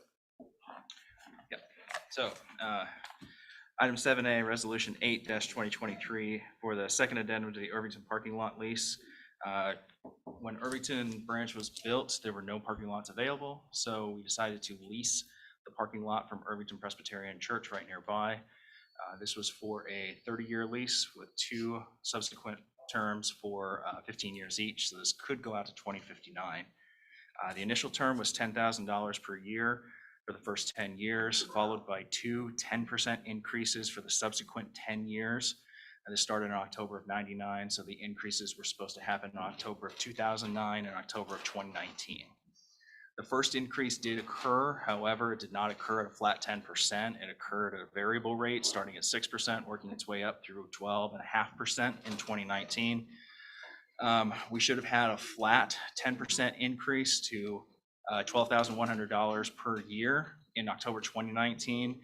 I don't know what happened as I wasn't here, but that never got completed. And then less than 6 months later, we were in the middle of a pandemic, so it dropped to the bottom of everybody's priority list. We're catching up on that now. In this resolution, there are 2 items. One, to rectify a small accounting discrepancy that was under $800 over the 13 years of payments. And number 2 is to change the responsibility for snow plowing the parking lot. Initially, the church was responsible for snow plowing and landscaping, and the library would reimburse them. Over time, the library became responsible and had our snowplow contractors plow the parking lot. And we want that accurately reflected for both payment possibilities and for liability. Great, thank you. Is there a motion to approve resolution 8 regarding the Irvington parking lot lease? So moved. Is there a second? A second. Any discussion? Seeing none, we'll have a roll call to approve resolution 8. Mr. Biederman. Approve. Mr. Bixby. Approved. Mr. Lane. Abstain. Dr. Murtada. Approve. Dr. Payne. And Ms. Tribble. Approve. Thank you. Great, Thank thank you. you, And Mr. one thing I Parson. forgot to say, welcome aboard, Mr. Lane. I told myself to do that right off the bat, but I got so excited about my lease addendum, so thank you.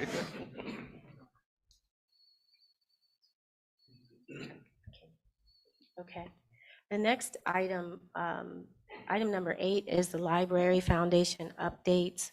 I did receive an email from Roberta Jaggers, president of the foundation, that she will not be here tonight, so I will read her report.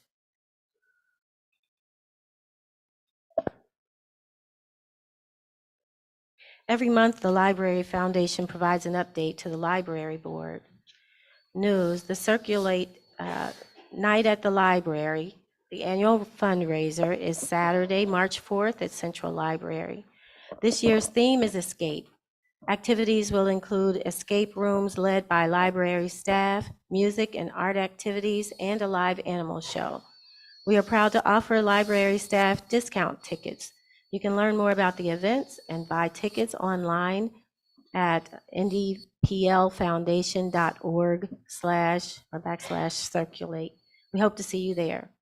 Early next month, we will begin a search for a new director of development. This position oversees development, communications, and our investments in library programs and services. We will share the posting with you in early February and would appreciate any referrals you may have. Many thanks to Dr. T.D. Robinson for serving on the Library Foundation's Board of Directors. Donors, we thank the 313 donors who made gifts last month. The following are our top corporate and foundation donors: Heirs Foundation, Citizens Energy Group, Forvis, Harris Center, Hallman and Company Foundation, Indiana Education Savings Authority, JD Finish Line Foundation, McAllister Machinery Company, RB Annis Educational Foundation, Sycamore School, Tanglewood Publishing, the Swisher Foundation, Woodley Farah Mannion Portfolio Management. If you should have an opportunity to thank these donors, we would be grateful. This month, we are proud to provide more than $130,000 to the library. Examples of major initiatives supported include 2023 Meet the Artists, 35, Number Masters Exhibit, the concert series, Seed Library, international festivals and celebrations, On the Road to Reading, teen community book clubs, and the McFadden Lecture. And this concludes the report, the board briefing report. Okay. Okay. So backing up for the December 22 update, the library has the Library Foundation's full support during this challenging time.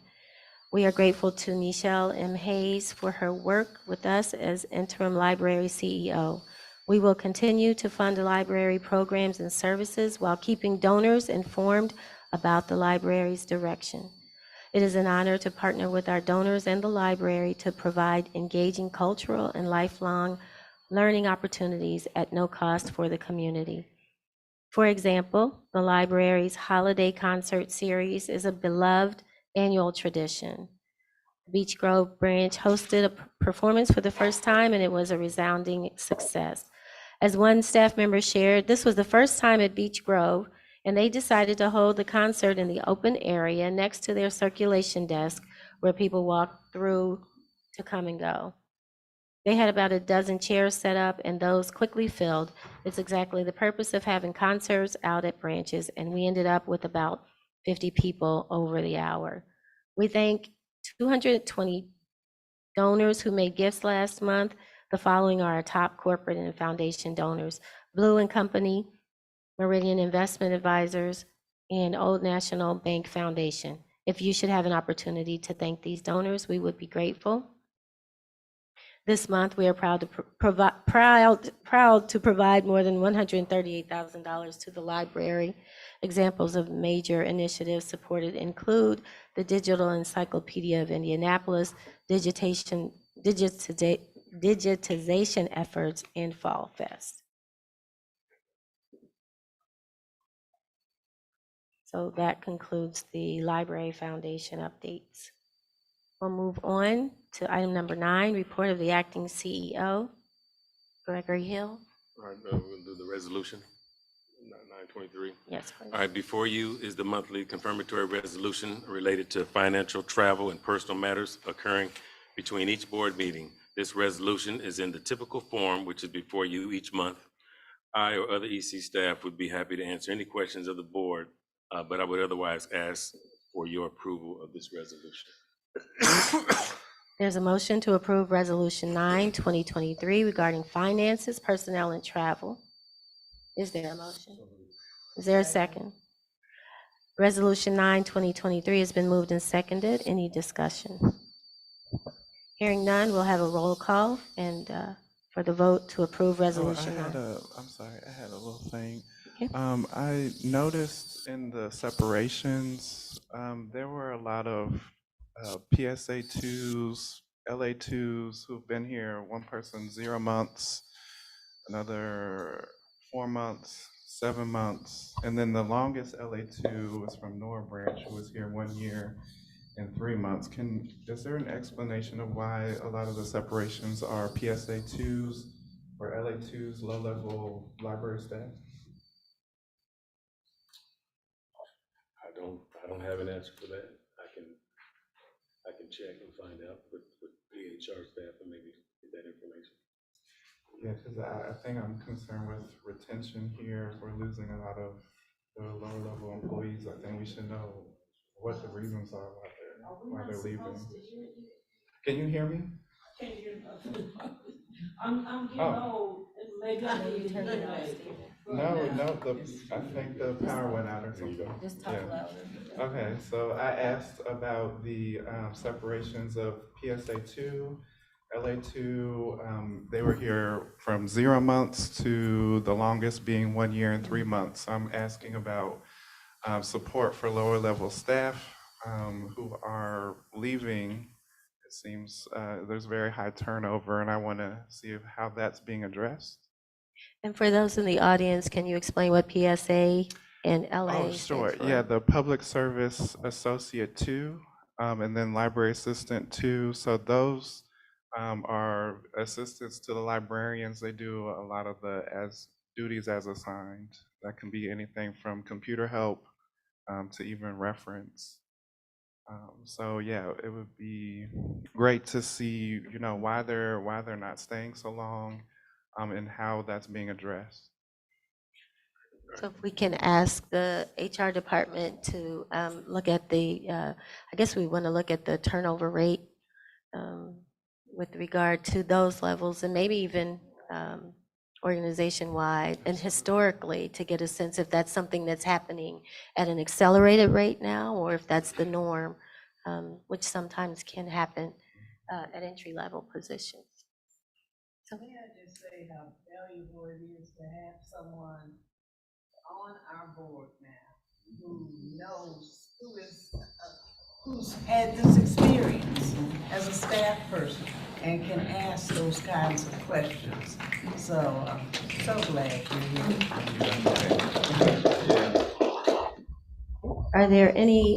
Is there any other comment or questions regarding resolution number 9? Hearing none, please call the roll. Mr. Biederman. Approved. Mr. Bigsby. Approved. Mr. Lane. Approved. Dr. Matata. Approved. Dr. Payne. Ms. Tribble. Approved.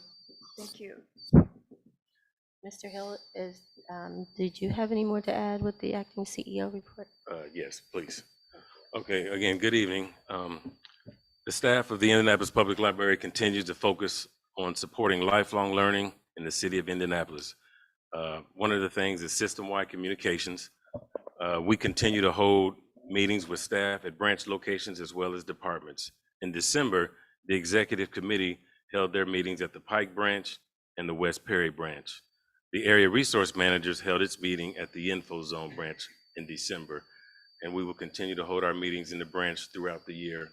Both the executive committee and the area resource managers group both will make their way to the branches. Programming, really, we'll talk a little bit about adult here real quick. We had the English Conversation Circle. We had about 278 patrons in attendance through October of 2022. Those locations include in Michigan Road, the Nor Branch, Pike, Southport, and online. Conversation circles provide a safe place for English language learners to practice speaking English and to ask questions with their trained instructors. The NDPLC library circulated over 25,500 packets of seeds in 2022. And then as of 12/5/22, we have packaged more than 7,225 envelopes of seeds with a goal of over 70,000 packets by March of 2023. There are 32 core seeds and 11 niche seeds planned for 2023. And as we know, this is one of our bigger programs where patrons can come to the library and get seeds. In 2022, we hosted the annual Meet an Artist, Be an Author, also known as the NDPL Author Fair. We had 87 authors who applied, 51 were invited to attend, and 39 were in attendance. We held 4 workshops with between 10 and 16 attendees at each workshop. 30 books were donated to the library by authors for inclusion in our collection, and we had a total of 263 patrons in attendance. We also launched the North Star Digital Literacy Platform. That way patrons can go online and do an assessment of their needs. We had 106 assessments delivered. Each provides targeted advice on skills a patron should learn. We had 87 learning hours engaged. This is self-directed learning on the platform. We had 61 users who registered. The most popular topics were computer basics, internet basics, Windows 10, and email. Over time, the assessments and outcomes will provide us with data on which topics patrons are most interested in learning and which ones they need the most support training on at the branch level.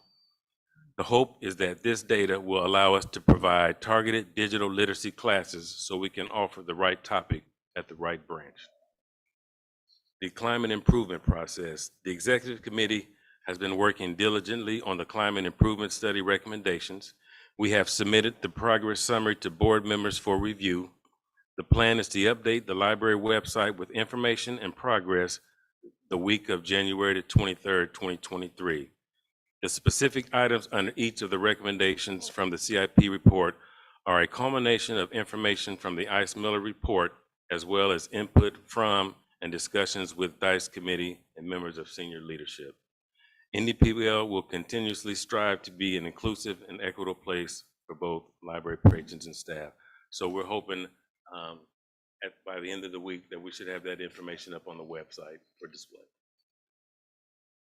Great, thank you for that report. And I'd also like to add that the board will also be joining the road show with our meetings, right? And our meetings will resume being held at the branch location, starting with next month. That is correct. Starting next month, February's meeting will be at Martindale Brightwood branch, and then they'll be at all the branches in each successive month after that. Very excited to be able to get. Yeah, we've been wanting to do that for some time. So appreciate you, Mr. Hill, for getting us back on the road. Greg, thank you so much for this report. I hope that you're also using this as an opportunity to listen to the staff as you are. And I'm sure, knowing you, I'm sure you are. Yes, ma'am. Can you tell me, since the chief administrative officer, is she on duty now? Is she working now? She is not. She's not there yet? She is not. Okay, because I wanted to know about the relationship. She is not started. Okay, thank you. I have one other. Just wanted to thank you too for all the work that you've been doing and providing for the executive team, and that's very much appreciated. I always like to see data disaggregated, and for those the classes that help, I wonder if more and more of our senior citizens are needing that kind of support, and if you could disaggregate that data so we can get a sense of where they're taking the classes and what ages they are as well. And so when you disaggregate it, it helps us to know more about who needs what in the larger community. Yes, ma'am. I appreciate that question. I'll be able to get that information. And the race and gender. Any other questions or discussion with the acting CEO report? Thank you, Mr. Hill. We'll move on to item number 10. There's no unfinished business. Item number 11, there's no new business. Item number 12 is future agenda items. This time is made available for discussion items not on the agenda, which are of interest to library board members, and the opportunity is given to suggest items to be included on future library board meeting agendas. Do any of the board members have suggestions for the February 2023 board meeting? Yes, I had three. One, well, not necessarily in this order.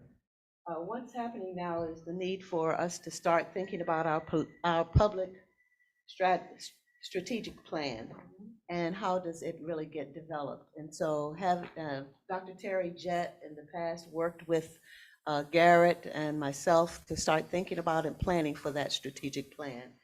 The latest edition of the public libraries talks about a very comprehensive way of thinking about the strategic plan, including advocacy and awareness, organizational excellence, transformation, and professional growth.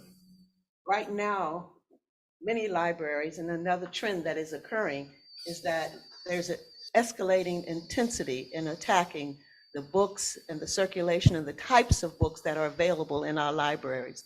And so I'm hoping that as we think about the strategic plan for the library, that we are very much attuned to the national and the local issues that are surfacing in regards to those attacks on the types of books that we have, the individuals that come to speak, and the ways that we address that, especially when we think about the advocacy and awareness that our public library builds, and the awareness that the books that we have are often under attack now.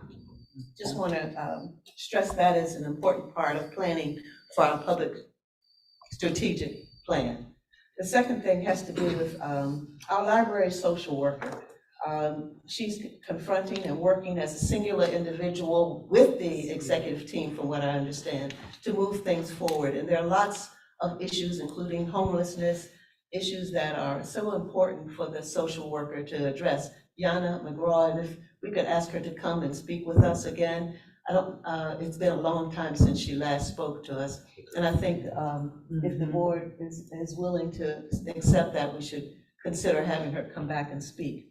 And the last has to be with the escalation of some of the things that are happening with our young people. Thankfully, Mr. Bigsby has responded to what Adam has asked in terms of our security and planning of our sites, but our young people need to be attended to because they come to after-school programs a great deal in our branches and leave here at Central as well. And so how do we attend to the needs for our young people, and so that they can get the kind of opportunities they need to further their learning opportunities, but also see themselves as supported and not necessarily ones that are just causing trouble? How do we put the best foot forward for that? So I think if we could have the appropriate individuals speak to that, that would be great. Is that all right, Chair? Yes, I think those are great suggestions. And I'm wondering if they will all be at next month's meeting? No, or you I was thinking saying, about them over the we're gonna have to course of space time? them out. Yes, Okay, we have to great. space it out, but I Thank think you. there's just such a pressing need. Preparing for that strategic plan takes time to prepare for it. And if we start now, we can probably have a really strong strategic plan going forward. But the issue that is pressing right now is what's happening under attack of the libraries, contents, the circulation, the books, whoever comes to speak. I think, Joe, you did a great job of making sure that we knew of the conflict that Joe Baki, I'm sorry, our communications person, did a great job of letting us know that a person who was whose politics might not be everyone else's politics had been invited to, not invited, give me the right word. Rented a room. Yes, rented a room, and not necessarily one that that everyone would see as important. How do we take on this whole challenge of the increasing intensity of and escalating intensity of individuals who say that we can and cannot have certain books and materials and speakers in our libraries? Thank you, Dr. That's a big one. Yeah. And the acting CEO, Mr. Hill, had already started talking about the strategic plan because the current plan runs out or ends in this year. And so he's already poised to start thinking about how that process works. And I'm so excited to get started on that. Madam Chair. Yes. President, when you Speaking talk. to them. Talking to Oh, you. forgot. When you talked about the importance of young people, it reminded me, I guess it was a couple of years ago, that we were having problems in Pike. I guess I'm talking to you, Greg, and Warren, I think it was. And it dealt with police being called on these young people. how is that going now? Are there any reports of that same thing happening? Thank you for your question. Pike have been much better, and we don't use them nearly as much as we have in the past. So it's gone much better at both locations for Do whatever. you know why? What Well, happened? we have a new manager at Pike. He's been out there for, I don't know, 3 or 4 months maybe. Okay. And he had a lot of experience with teams, you know, working with teams and being a coach and that kind of stuff. So that may have some effect on what was going on there. And then at Warren, maybe it's just, you know, just the cycle of how it goes. Things are going pretty well so far. Okay, thank you.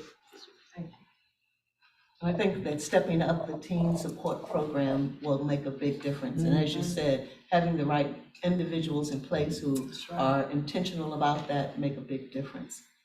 So thank you. Any other future agenda items? Yes, I'm hearing from a few patrons about book purchase requests being very much delayed, or they're not getting any kind of communication when they put in a book purchase request. These are books that have not been added to the catalog quite yet. And so you can go online and fill out a form to get books purchased. So I was wondering if maybe we could have the CMSA director, Deb Lambert, come to a future meeting and give us an update on how long they usually take to get through a book purchase request, and what is the typical process, and what to do if a patron hasn't heard from CMSA or collection management. Maybe that could be tied to that other issue. That's what I was thinking, Dr. Mortaja.